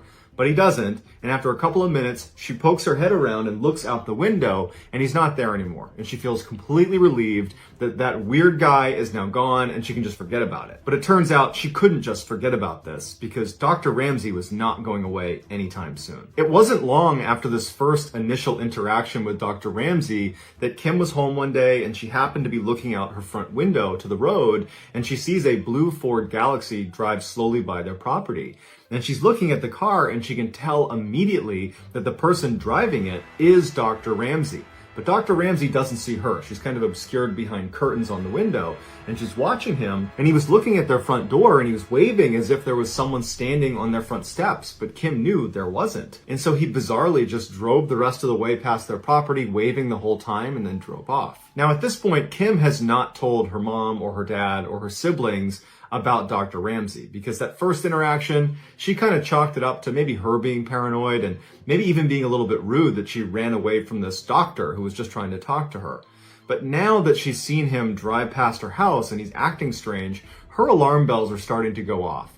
But she doesn't tell her parents quite yet. But the next day when Kim was playing outside, a car drove by and she turned to look at it, and it was the blue Ford Galaxy, and who was driving? Dr. Ramsey. And he slows down and he waves to her and he smiles at her as he passes by, and she kind of looks at him like, "What are you doing?" At this point, Kim knows he's acting inappropriately. Whatever his angle is, it just didn't feel right. So she runs inside and she explains to her mom that when she went to the store to get that pasta sauce on her way back, this strange man, Dr. Ramsey, approached her. She came back to the house. Now I've seen him twice outside of our property and he's clearly waving at me. There's something wrong with this guy. Kim's mother reacted to this news the way most of us would, which is, you're talking about a doctor in this nice neighborhood who's driving down the road saying hi to my kid, and he claims he's a pediatrician. Like, that's a child's doctor. It makes sense he might be waving to kids. That's part of his job, talking and interacting with kids. And so her mother says this can't be a big deal. I'm sure he just works in the area and this is part of his commute going down this road, and now you've seen him a couple days in a row. It's just a coincidence. But shortly after this, when Dr. Ramsey started calling their house, Kim's mother and father very quickly ditched the "he's a doctor so we can trust him" routine and became very concerned. A couple of days after Kim had told her mother about Dr. Ramsey, Kim gets called into the living room where her father's sitting, and he looks very troubled. And he calls her over and has her sit down, and he says, "You're not in trouble. I just need you to talk me through exactly what happened when Dr. Ramsey approached you. Your mother told me about it, and there's been a couple weird things that have happened here, and I just got to hear the story from you." And so Kim goes through the story. She describes how she was leaving the store. He just kind of showed up, and Kim did not talk to him. She put her head down and basically ran back to the house, and that was it. Kim's father reacts to this like he's totally perplexed about something, that he's hearing the facts, but they don't make any sense. And he says to Kim, "Are you sure you didn't say anything to him?" And Kim said, "No, I was scared. I didn't say anything." And Kim's father's like, "Then how did he know your name?" Kim was like, "What do you mean?" And her father said, "Well, just the other day, I got a phone call from someone saying they were Dr. Ramsey, and they asked to speak with you, Kim, by name. They said, 'Can I speak to Kim?' And I thought that was odd because, you're my child." And I said, "Well, why do you need to speak to my daughter? Why can't you speak to me? I'm her father. You're a doctor, you can speak to me." And they hung up. And then they called back again, and they asked for you by name again, as if they hadn't heard me the first time. And so I said again, "Why do you need to talk to my daughter? You can just talk to me. I'm her parent." At which time they hung up again. And so I wanted to hear from you directly if you had given your name to him, because the fact that he knew your name on that call seems really odd to me. Kim assured her father that she did not give him her name. And you got to remember that this is back in 1978, so Dr. Ramsey would not have been able to use the internet to try to find Kim's name, nor would Kim's name have been listed in a telephone book because she was a minor. It would have been her father or her mother that was listed in the telephone book. So in order for Dr. Ramsey to have her name, he would need to know someone that would give up her name or do some digging, which is obviously very creepy considering the fact that Kim has never met him before. He's a strange older man and she's a 9-year-old girl. So with that in mind, Kim and her parents are on edge about this Dr. Ramsey character, but they don't have any clear recourse because he didn't do anything that was criminal. They couldn't go to the police and say he figured out our daughter's name, because they would be saying a doctor, a pediatrician no less, knows our child's name and was waving and smiling at her. But shortly after this, Dr. Ramsey's behavior would take a dark turn. He would call Kim's house again just a couple of days after those first two calls, and Kim's father would answer, and right away, Dr. Ramsey says, "I need to talk to Kim." And Kim's father goes into protective mode and he says, "Do not call this house again," and he hangs up. But seconds later, the phone is ringing again, and at this point, the family has come in the room because they heard their father screaming at someone on the phone. The phone's ringing, and their father picks the phone up and puts it back in the receiver, canceling the call. And he looks at his family and he says, "Do not answer the phone." The phone rings again. He picks it up and cancels it again. On and on, the phone rang incessantly all night until they disconnected the phone line. The next day, when they plugged the phones back in, Kim's parents told all of the kids, "Do not answer the phone. No matter what, don't answer the phone." And once again, the phone starts ringing, and Kim's father picks it up. He doesn't say anything, and he hears on the other end of the line, Dr. Ramsey asking for Kim. And he says, "Do not call this house again," and he slams it, thinking that's going to do it, but of course it doesn't. And over the next several days, anytime the phone was plugged in, it was practically a non-stop call from Dr. Ramsey. And one time when Kim's father did pick up the phone, he reacted to it like it was some horrible thing being told to him. And he put it down, he disconnected the phone, and he went into the kitchen. And one of Kim's brothers overhears their father talking to their mother in a hushed tone, and he's saying to her, "He just told me he's going to hurt Kim unless he can speak to her." After this threat was made, things got very complicated. Back in the 1970s, there weren't any stalking laws that would protect Kim and her family from Dr. Ramsey. Even though Dr. Ramsey had just threatened Kim, there was no proof he had done that, and he hadn't done anything physical, and so there wasn't any legal recourse. The police couldn't really do anything. And so Kim's father ends up calling one of his friends who happens to be a police officer. He explains the situation and he says, "Would you mind for the next little bit just escorting my daughter Kim to and from school, because we don't want her to be out walking around by herself with this guy rolling around the neighborhood." The friend says yes, and he began bringing Kim to and from school, and Kim felt a lot safer with her father's friend because you have this police officer that's walking around with you. But it also isolated Kim in a really major way. She wasn't really allowed to go outside anymore without an escort, which meant her life was confined largely to being inside almost 24/7, and there was no clear resolution in sight for how to handle Dr. Ramsey. And so it was like this indefinite period of time that Kim was just not going to be allowed to have a normal life. Once Dr. Ramsey was completely cut off from any interaction with Kim, I mean, she barely went outside, and when she did, she was with this police escort, and she never answered the phone. Once that was going on, Dr. Ramsey became desperate. One evening, Kim, her sister, two of her brothers, and her mother were in the kitchen chatting when one of her brothers suddenly reacts like he sees something out the back window that leads out to their garage. And he runs over and he's looking out, and Kim and her family are turning to him saying, "What do you see? What's going on?"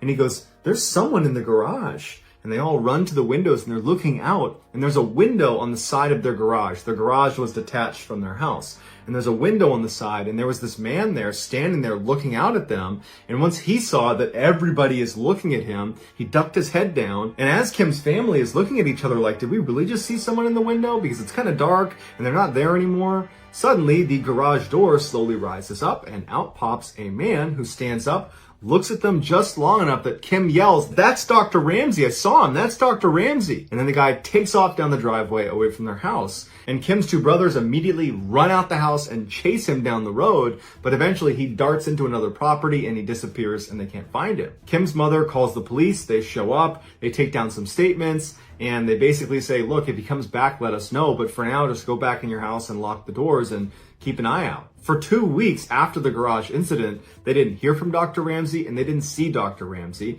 And it was this great reprieve from this very stressful time in their lives. But after those 2 weeks, Kim's father walked outside onto their front porch and he saw their beloved German Shepherd was dead lying off the side of the porch. And he goes over to the dog and it looks like it's been roughed up, but it's hard to tell what actually happened to it. Now, at first, the family is absolutely devastated about the loss of their beloved animal. But shortly after that, they start thinking, do you think Dr. Ramsey could have had something to do with the death of our dog? And so Kim's father calls the police and says, I think our stalker, Dr. Ramsey, killed our dog. But the police would say there was no evidence to suggest anybody killed your dog. It could have just been an accident. Also, we haven't even been able to identify who this Dr. Ramsey person is because there are no Dr. Ramseys in this town.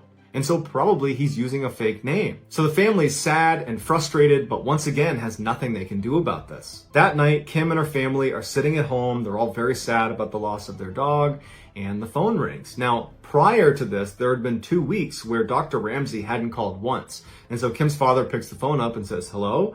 And it's Dr. Ramsey. But unlike all the other calls where Dr. Ramsey almost always began with, put Kim on the phone, this time he started with, there are 7 people in your house right now. Your wife's in the kitchen, you're in the living room, your 3 sons are watching TV in the den, and your 2 daughters are upstairs in their respective bedrooms. Kim's father is obviously horrified to hear this because it was all accurate. And he just screams into the phone, stay away from my family, and he hangs up. After this phone call, Kim's father was naturally very shaken up by this because even though they knew Dr. Ramsey was probably living in the area and he clearly drove past the property and was local, it just felt way more intimate for him to be naming things that meant he had to have been near their house recently and looking in windows. And so Kim's father runs around the house and makes sure all windows are shut and locked, blinds drawn, all the doors are locked, and then he goes all around the house to make sure all his kids and his wife and everybody's okay. And then afterwards, he considered calling the police, but felt like it was kind of futile because to this point, they haven't been able to help them and nothing has changed. It was just another creepy phone call.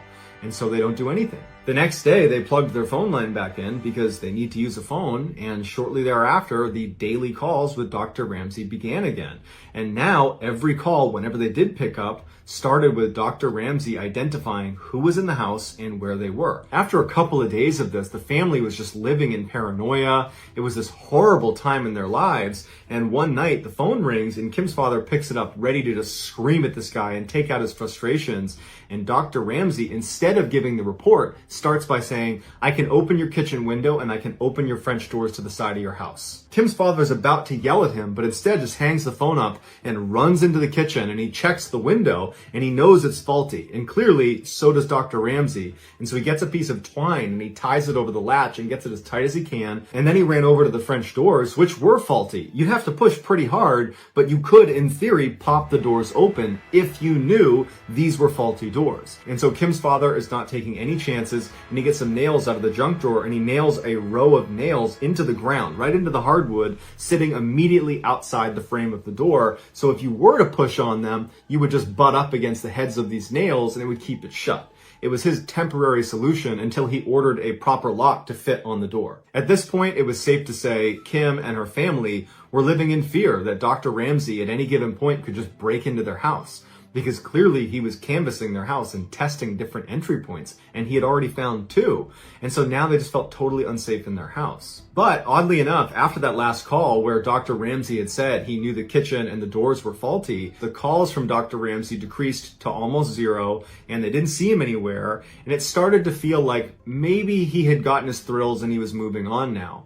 And it just so happened that around the time the family is starting to think this could be over, the mother and father had to go to this company function where the kids couldn't go. So the kids would be alone, but the kids said, we're fine with it. We have each other. The house will be locked. We won't go anywhere. And the parents, even though they hated the idea of their kids being alone at all, because of everything going on with Dr. Ramsey, they felt like, it does seem like he's kind of moved on and we're only going to be gone for a couple of hours, so I'm sure this is going to be fine. So that night, after her parents leave, Kim is sitting on the couch, she's watching TV, her younger brother is laying on the ground right in front of her, and her sister is sitting on the other end of the couch and she's on the phone. And Kim said she found herself looking out of her room into the kitchen towards the side of the house where those French doors were that led out into the side yard, and those doors were still only secured by the nails her father had put into the ground. The lock her father had ordered had not come in yet. Kim found herself looking at these doors, feeling really uneasy about it, and then as she was looking at it, she could have sworn she saw the doors begin to push open,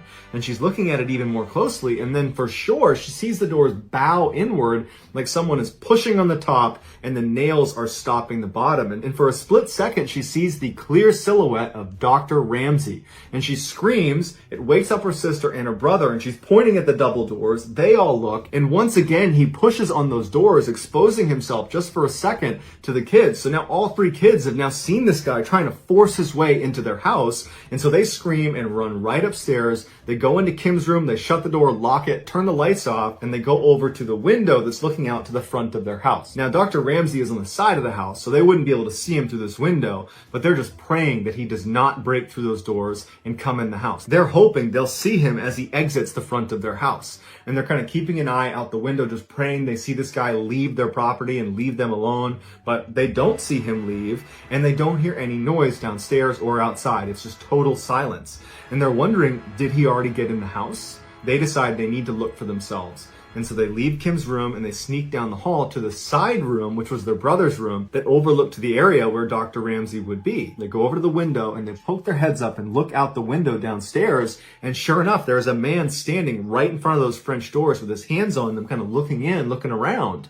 And at this point, the kids suck themselves down underneath the window so that he doesn't see them. And as they're crouched down, they hear him start banging on the door downstairs, at which point Kim's sister, who was there with her, just says, "What do you want?" The banging stops, and the man says, "I have a pizza. Come down and get it." Kim and her siblings didn't order a pizza, so they just yell out, "If you don't leave, we're going to call the cops." And then Kim pokes her head over the window and she looks down and she can clearly see it's Dr. Ramsey, who's now turned and he's running away from their house. Just a couple of minutes later, Kim's 2 older brothers return. They were out at a skating rink and they come back, they come inside, and Kim and her 2 younger siblings go up and tell them what happened. And immediately those 2 run out and start looking for him, but he's long gone by now. So they come back in, they shut all the doors, they lock everything, they shut the blinds.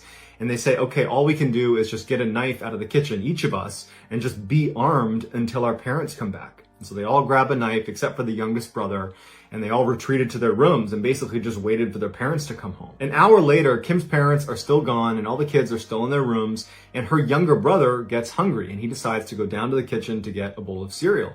So he goes downstairs and he's getting his cereal together and he starts feeling like someone is watching him. And he's looking around and he knows all the curtains have been drawn and everything's locked and shut and he's just psyching himself out. But he notices the French doors that are leading to the side of the house. Those have glass panes on them and there's nothing covering them. And so as he's getting his cereal together, he finds himself constantly looking over at this door. And finally he decides, okay, I'm going to put my cereal down and just go look out the glass, just make sure no one's there.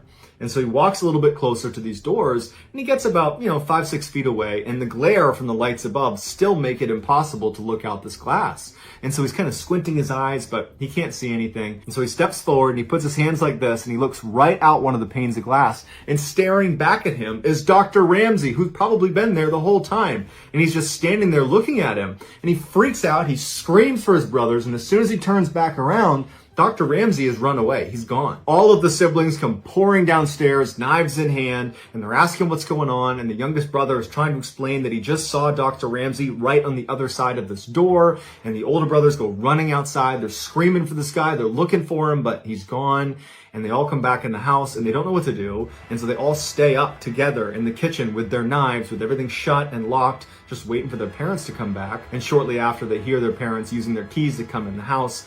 They come in and the kids explain what happened to their parents, and the parents feel horrible. And they're like, I'm so sorry that we left. We should never have left you guys. But as horrible as this was for the family, when they call the police, they can't really do anything because he wasn't there now. Nobody got hurt. Nothing was taken. And they don't even know what this guy's name is. And so they just said, stay inside, keep everything locked, and let us know if he comes back. A couple of horrible weeks for this family goes by where they're living in constant fear. The parents are never away from their kids. The father had to take time off from work. It's just this very stressful time where they are totally prisoners in their own home. And after about 2 weeks of this, Kim is at school. She's at recess with her class outside, and she was playing on the playground when she looks out at the road and she sees Dr. Ramsey in his car parked, waving at her and yelling her name. And so Kim is horrified. She turns and runs to her teacher and she points at him and she says, that guy's stalking our family. I have to go inside and tell my parents. They immediately took this very seriously. They took Kim inside to the principal's office and they called home to Kim's mom. And when she picks up, Kim's mom explains that she just got a call from the school office asking her to verify whether her husband was going to be picking up Kim from school early. And Kim's mom said, no, he's not picking her up. There's no one picking her up early. And that's when they put it together that Dr. Ramsey must have been in touch with the school to try to convince them that he was Kim's father and he was here to pick her up. And that's why he was parked outside. Kim's mother is horrified because she's thinking to herself, if the school hadn't been diligent to confirm this, there's a chance they would have given her child to Dr. Ramsey. This proved to be kind of like the final straw. Even though there was a whole bunch of final straws along the way, this was the one that ultimately pushed Kim's father over the edge. That night, Kim was sleeping in bed when she woke up because she was thirsty, and she goes downstairs to the kitchen, and she's surprised to find her father is sitting at the kitchen table, the lights are off, and he's got a gun in front of him, and he looks totally disheveled and upset, and she knows right away that this is because of Dr. Ramsey. She's not thinking this is anything else, and so she walks over to the sink and just kind of ignores the fact that this is happening. She gets a sip of water, and then she sits down with her father and says, is everything okay? And her father looks up and he just says, no, I'm not okay. I'm tired of leaving the house and wondering if when I come home, my family's not going to be there anymore. I'm tired of not being able to protect my own kids. I'm tired of this. This has to end. Kim didn't know what to say, so she just sat there in silence with her father until he told her to go back to bed. Kim says after this night, they never heard from Dr. Ramsey again. It was like he vanished off the face of the earth. No more phone calls, no more drive-bys, no more anything. He was just gone. And while we don't know for sure what happened to Dr. Ramsey, I think it's safe to assume that Kim's father had something to do with it. So that's going to do it, guys. I hope you... On August 9th, 1989, 23-year-old Duncan McPherson pulled his little red car into a parking lot inside of a lush green valley in Austria. After parking his car, Duncan reached across his middle console and he grabbed an apple out of a bag, and then he took a bite and just admired the unbelievable landscape all around him. He was near the Austrian Alps, and so there were literally just mountains jutting up everywhere. Duncan, who was originally from Canada, had been this highly touted, unbelievable first-round draft pick by the New York Islanders back in 1984. The Islanders are a professional ice hockey team in the United States. But despite Duncan's incredible promise and athleticism, he just couldn't ever get it together, and so he never actually made the New York Islanders' big league roster. And so, in 1989, Duncan started to realize that maybe his hockey career was coming to an end. But instead of just hanging up his skates in frustration, Duncan decided he would pursue a different type of career that kept him still within the hockey world.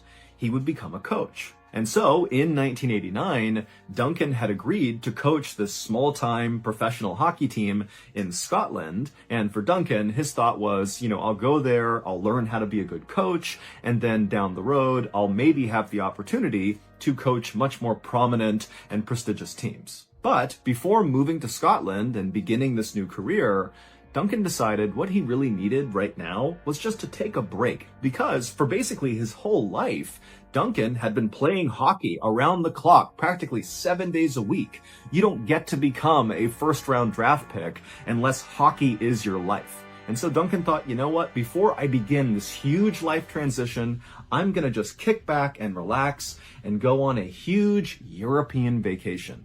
And one of the first stops of this vacation was going to be the Austrian Alps right in front of him. However, he wasn't just going to look at these incredible mountains, he was going to snowboard down them. Or more specifically, he was going to learn how to snowboard on these incredible mountains. And so Duncan finished eating his apple and then chucked the core into the bag, and then he hopped out of his car, shut the door, locked it, and then began walking across the parking lot towards the white gondola station. A gondola is like a ski lift, but much bigger. It's kind of like a small bus with lots of windows, and it's connected to a cable, and that cable, which is elevated off the ground, pulls you up and down mountains. Now, typically, people ride gondolas just for the incredible view of the mountain from up high.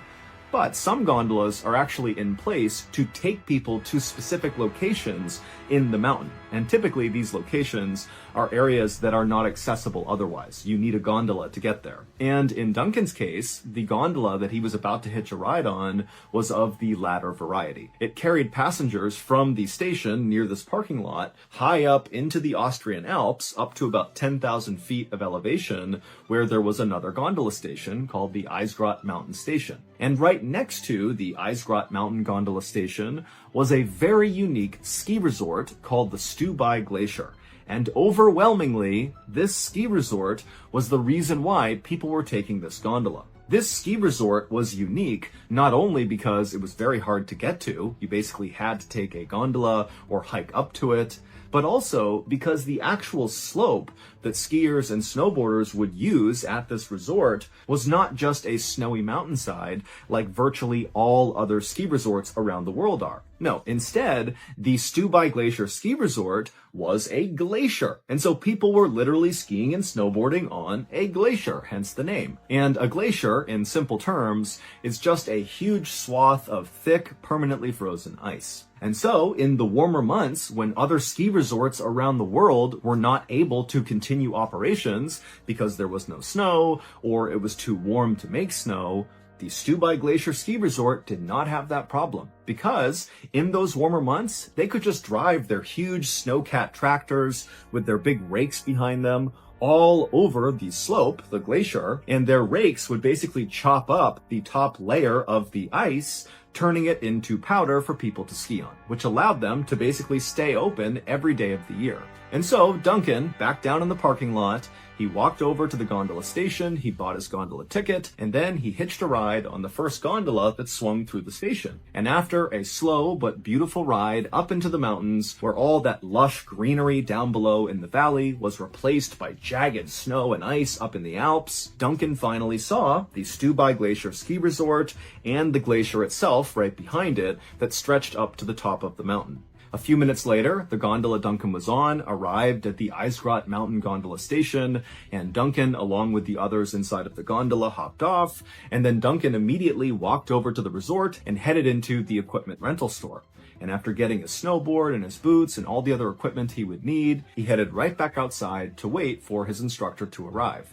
Duncan had previously purchased a lesson with an instructor at the resort. It was set for 11 a.m. And so Duncan, he's out there at the foot of this glacier, and right at 11, an instructor walks over and introduces himself, and Duncan and the instructor immediately start getting into the basics of snowboarding, how to put your boots into your bindings, how to use the edges of your board. And then for a little while, the instructor and Duncan didn't go up the glacier. Instead, they just kind of worked on some basics on the flat ground right there.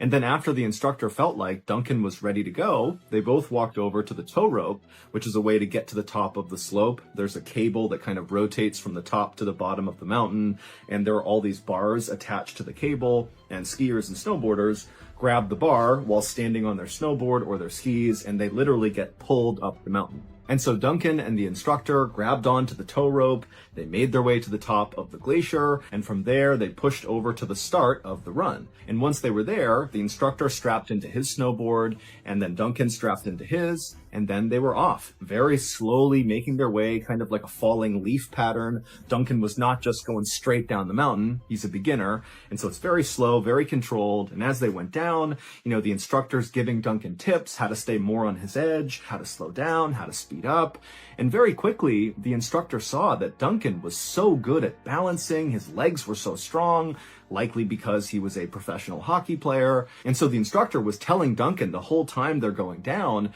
how unbelievably good he was doing for his first lesson. And so finally, after about an hour of very slowly making their way all the way down this glacier, they reached the bottom where they had first been doing some flat ground stuff. And when they got there, it had started to rain. And it was raining bad enough that lots of people on the mountain were abandoning the mountain and running inside of the resort to get out from under the rain.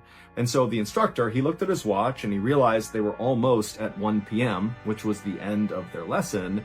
And he said to Duncan, I don't think we have time to go back up, plus it's raining. Duncan said he didn't care about the rain, but he also understood that, it wasn't ideal conditions. And so they decided that even though there was a few minutes left, they would just cancel the lesson right there, and they would actually just go inside and grab lunch together. And so they made their way out of the rain into the resort, and when they went inside the resort, the instructor noticed that Duncan's sweater, which was underneath his yellow rain jacket, was totally soaked.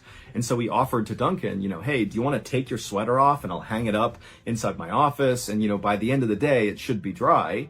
And Duncan thought, great, that's fine. So he took off his wet sweater, he gave it to the instructor, and while the instructor was going to his office, Duncan went into the gift shop and he just bought a new sweater for the day. And after that, Duncan had his new sweater on with his rain jacket over it, and then he met the instructor in the cafeteria where they both sat down and had a nice meal. They got to know each other a little bit better. After they were done eating, both of them looked out the window and saw the rain had subsided, but in its place was lots of fog that was rolling in, and so very few people were going back onto the mountain. But the instructor told Duncan that, hey, you did so good today that you should really go back out there on your own this afternoon and practice. Do some runs, go nice and slow, same as I was teaching you, and then tomorrow, when we have our follow-up lesson, we can maybe, get into some more advanced things. Duncan thought that was a great idea. He said he would definitely go out there and practice on his own.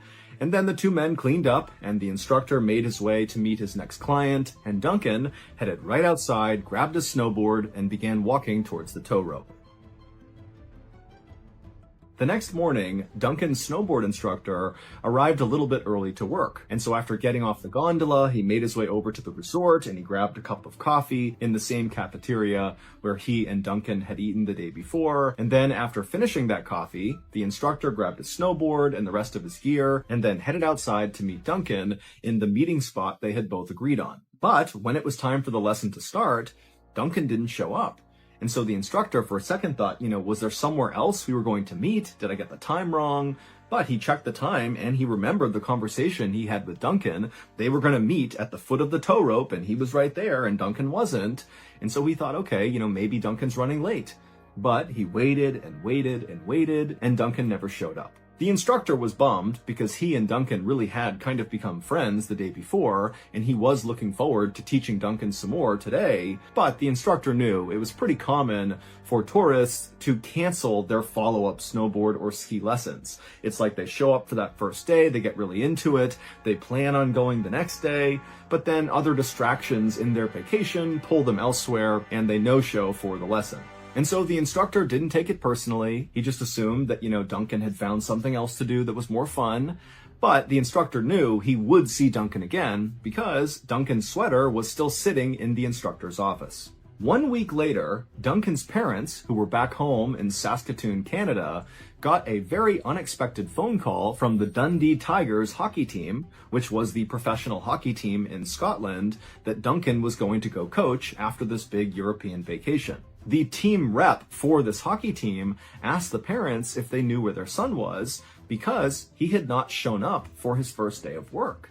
And Duncan's parents, they immediately were like, that doesn't make any sense. He was so excited about this job. This is a really big deal for him. He would never miss the first day. And so the parents told the team rep that they would try to get in touch with Duncan, and as soon as they did, they'd be in touch with the team, and the team rep said they would do the exact same thing for the parents. However, after this call, the parents quickly realized that trying to get in touch with their son was going to be nearly impossible. They knew Duncan had gone on this big European vacation, but they didn't have his itinerary. They didn't know what countries he was going to, in what order. They really only knew that he was really excited and he was just going to be on vacation. That was kind of it. And remember, this is 1989. They can't just call Duncan. There weren't cell phones. They didn't have the easy modern ways that we all communicate instantly.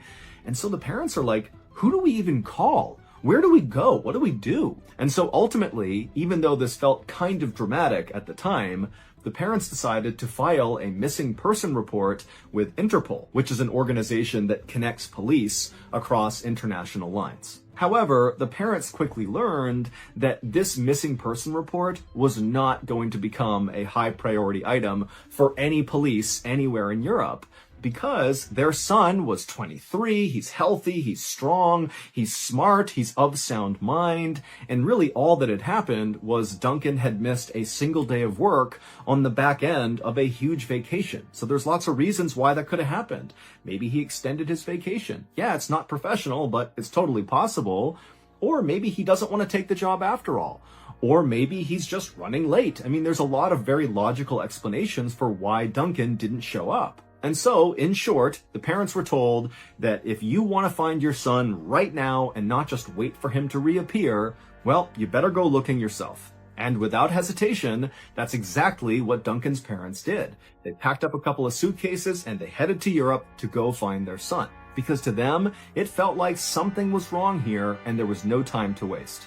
But again, the parents have no idea where their son would have gone in Europe. And so they don't really have a good starting point. They don't know who to talk to.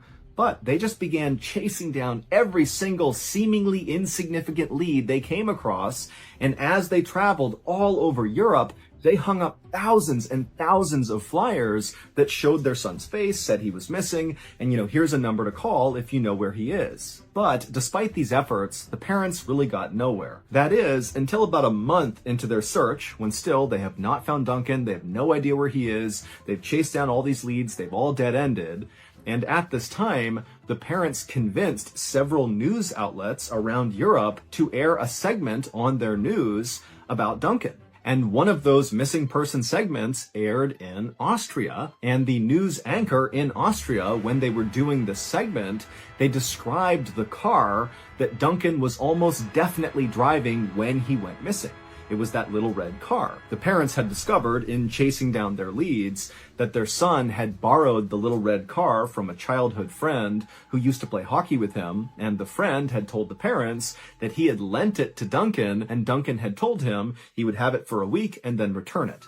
But Duncan had never returned the car. And so the anchor in Austria does this segment about how Duncan is missing, and if you have information, come forward. They describe the little red car, and sure enough, not long after this segment aired in Austria, somebody found Duncan's car. It was still sitting in that parking lot right near the Stubai Glacier gondola.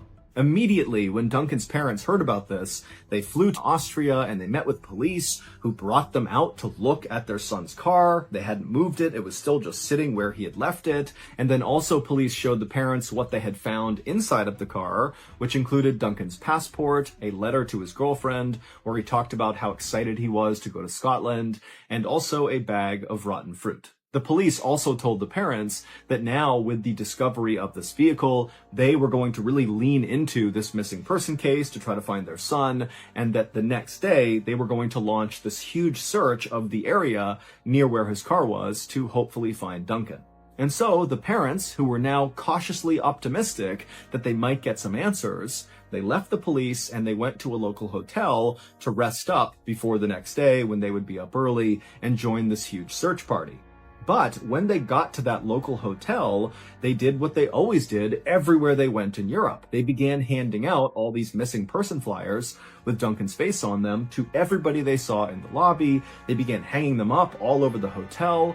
And sure enough, just by completely random chance, they handed one of these flyers to Duncan's snowboard instructor. They handed it to him, he looked at it, and he did a double take, and he was like, I know him. And he explained how he taught Duncan how to snowboard, and then Duncan didn't show up the next day, and he just figured, okay, he blew it off to go do something else, but he'd come back for his sweater, but he never came back for his sweater, and he never heard from Duncan again. And so the parents, they have been searching all of Europe for a month, and they haven't talked to anybody who knew Duncan. They've gotten nowhere, and now they've just randomly stumbled on probably the last person to see Duncan before he went missing. And so they kept asking the instructor, give us more information. What was his attitude like? Was he stressed out? Was he scared? Was he worried about something? Where did he go? Give us anything. But the instructor really didn't have that much more information to offer. And so he tried to answer all their questions, but really just finally said, look, I'm sorry. All I know is after we ate lunch together on the 9th, Duncan said he was going to go out and do some practice runs, but I never actually saw him go up. I didn't see him come down. I just assumed he went up there and was kind of on his own for the day. And then, of course, the next day, I didn't see him and he never came back. And so I'm sorry. That's all I know. And so the parents finally said, thank you so much for the information. Please get in touch with us if you remember anything. And the instructor said he would. And then after that, the parents made their way to their room and they went to bed. The next morning, the parents got up early and they headed to that parking lot where Duncan's car was. And there were all these people, police officers and volunteers that were there to be a part of this big search party. And so after the parents explained to the leaders of the search party what the instructor had told them, that very likely their son had been up at the Stubai Glacier ski resort when he went missing, the entire search party quickly hopped on gondolas and made their way up there. And all day, this search party combed this glacier up and down. They walked all around to the backside of this mountain. They rappelled down cliffs and they hiked all over this entire segment of the mountain, but nobody found anything that gave away where Duncan had gone. And the next day, it was the same story. Huge search party looking everywhere, expanding the search, not just Stubai Glacier, but basically all over this entire swath of mountain range. But still, they found nothing. And so at the end of the second day, the authorities went up to Duncan's parents and they told them that unfortunately, we can't continue this search. We're calling it off. But Duncan's parents, they didn't call off the search. They continued searching for another 14 years. And over that time frame, they went back to Stubai Glacier over and over and over again. They searched it up and down. They knew all the staff members. They knew all the nooks and crannies of the entire place. But they never found any sign of their son. Fast forward to July of 2003, so 14 years after Duncan had gone missing. And a Stubai Glacier ski resort employee was riding the tow rope towards the top of the mountain when they noticed there was a bright yellow piece of trash right in the middle of the slope. And so the employee rode the tow rope just a little bit higher, and then he let go and skied down to this yellow thing. He reached down and he began pulling on this piece of yellow, and suddenly he stopped. And absolutely horrified, he realized this was not trash. While no one knows for sure what happened to Duncan, here is the leading theory that Duncan's family and authorities, for the most part, agree on. Back on August 9th, 1989, after having lunch with his snowboard instructor, Duncan was feeling motivated to go back out and take some practice runs. And so he headed outside, he looked up at the glacier, there's all this fog rolling in, but it's not raining, and so nobody's on the slope, and so it's perfect for a beginner. He's going to have this place to himself. And so he grabs his board, he makes his way over to the tow rope, he straps in, he grabs onto a bar, and he makes his way to the top. Once he gets off, he makes his way over to the start of the run, he puts his other foot into his binding, he makes sure he's all set, and then he stood up and began slowly kind of waffling his way down the completely vacant and very foggy slope. And as he was going along, he got more and more confident and began going a little bit faster and a little bit faster until finally he was basically just bombing it down the mountain, relying on his natural balance and strength to kind of keep him up. And then all of a sudden, he caught an edge and flipped forward and smashed into the ground. And when he did, he broke his leg. The unique danger to humans when it comes to glaciers is something called a crevasse. Basically, cracks form in the ice, and sometimes these cracks can be massive, like mind-bogglingly massive, hundreds and hundreds of feet, that if you fall into this thing, you're done. No one's getting you out of there. You are falling either to your death, or you're falling so far down that no one can get to you. Or, like in the case of Stubai Glacier Ski Resort, they had the issue of little crevasses forming kind of all over the place. Especially if it rained, the rain would begin to crack the ice, or if maybe it was warmer than usual, the ice would crack here and there. And so the resort was really good about constantly patrolling their slope to make sure no crevasses had formed anywhere on the slope. And so when you got to Stubai Glacier Ski Resort, you were warned that there is such a thing as a crevasse. This is a real glacier, so make sure you're looking around and don't fall into one. Well, because it had rained, a crevasse had formed, a small one, like a pothole, in the slope, but because it was so foggy because of the rain, as Duncan was bombing down, he didn't see it, and that's what he caught his edge on, causing him to fall and break his leg. And so Duncan, he's now stranded in the middle of the slope. He's not close enough to the bottom to where he could pull himself into the resort. He's not close enough to the top where he could get himself up there and talk to the tow lift operator. And so he's just kind of stranded. There's nobody on the mountain. It's so foggy, nobody can see him from the resort. And so he's just stuck in agonizing pain, wondering what he's supposed to do. At the same time this was happening, another ski resort employee was climbing into one of those big snowcat tractors at the top of the glacier. These tractors were what the resort used to chop the top layer of ice and turn it into snow. And because it had rained that day, a lot of the snow had melted, and so this employee needed to basically go over the entire slope from top to bottom and grind up the ice and make some new snow. And so the employee hopped in the cab of this tractor, shut the door, turned on the engine, turned on the back rake, which in your head, picture a long stretch of metal dragging behind this tractor that had rotating blades that cut into the snow as it moved along. And so this employee, after turning on the rake and making sure everything worked, they drove the snowcat and the rake onto the start of the downward slope, and they began crisscrossing back and forth across the entire slope, turning it all into fresh snow. And as this employee drove, they were very careful not to go too quick because they knew they couldn't see very far with all of the fog. And so they're going like 1 or 2 miles an hour, being very cautious. And then suddenly, at the last second, they see something in the snow. It kind of appeared out of the fog. And so the employees swerved as fast as they could to avoid hitting it. And they did narrowly miss it. Their big tank-like treads that are on these tractors just missed running this thing over. However, the back rake with the rotating blades did not miss this object. It went right over it. The employee immediately parked the snowcat and then leapt outside and ran over to see what this thing was. And when they got there, they could not believe what they saw. It was Duncan, and all those rotating blades that had crossed over him had basically mutilated him. One of his arms had been cut off, one of his legs was nearly cut off, but it's believed Duncan was actually not dead. The injuries were horrible, but they would not necessarily have killed him outright. He would bleed to death without help, but in theory, he could have been saved. But the employee, even though this was a total accident, totally panicked and decided that because it was so foggy, no one must have seen this. No one was around, and so no one would know that they were the ones who ran this guy over.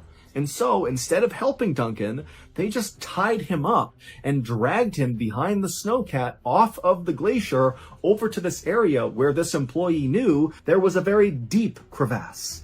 And they chucked Duncan, who might have been alive at this point, into the crevasse along with his arm and his severed leg, and then the employee used the snowcat tractor to rake over the crevasse. They filled it all in and packed it down, and then they drove down the rest of the way and just hoped no one would ever know. But over the course of the next 14 years, the glacier would melt more and more each year until finally Duncan's yellow jacket popped through the ice. And that's what the resort employees saw as they were going up the tow lift and thought it was trash. It was actually Duncan's jacket. They skied over, they tried to pull it out of the snow, only to then see, literally in the ice, Duncan McPherson looking right back up at them. And Duncan still looked like he was 23 years old because he had been frozen this entire time. According to the Stubai Glacier ski resort, Duncan must have just fallen into this crevasse and died. That's what they say happened, and some authorities say that is what happened. But when they pulled Duncan out of the ice and they found his body had been chopped apart and his snowboard had even been chopped apart, that told a very different story. As for the snowcat driver who drove over Duncan, they were never actually officially identified or charged with any crime because there was a statute of limitations that had run out by 2003. And so no one has ever been held accountable for Duncan's death. So, join the love plan, baby, if you're tired of the daytime. Occupying space in your mind, taking the weight off. Come and break bread with the crew, we keep it real light. Sleep by day, and I swear tonight is a good time.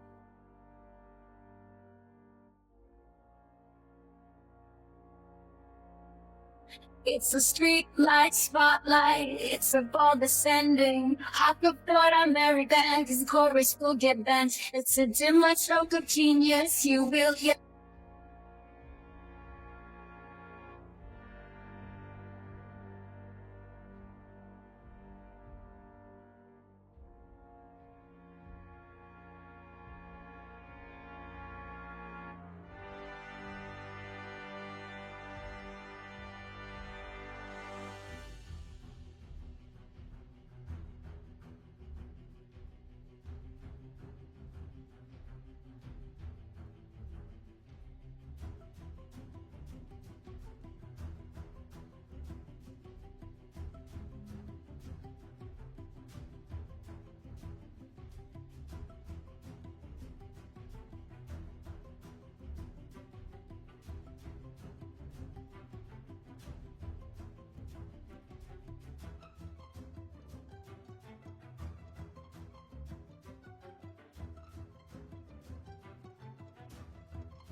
that's going to do it. If you got something out of today's story, be sure to check out our podcast called the Mrballen Podcast, where we literally have hundreds more stories just like this one, but many of them are only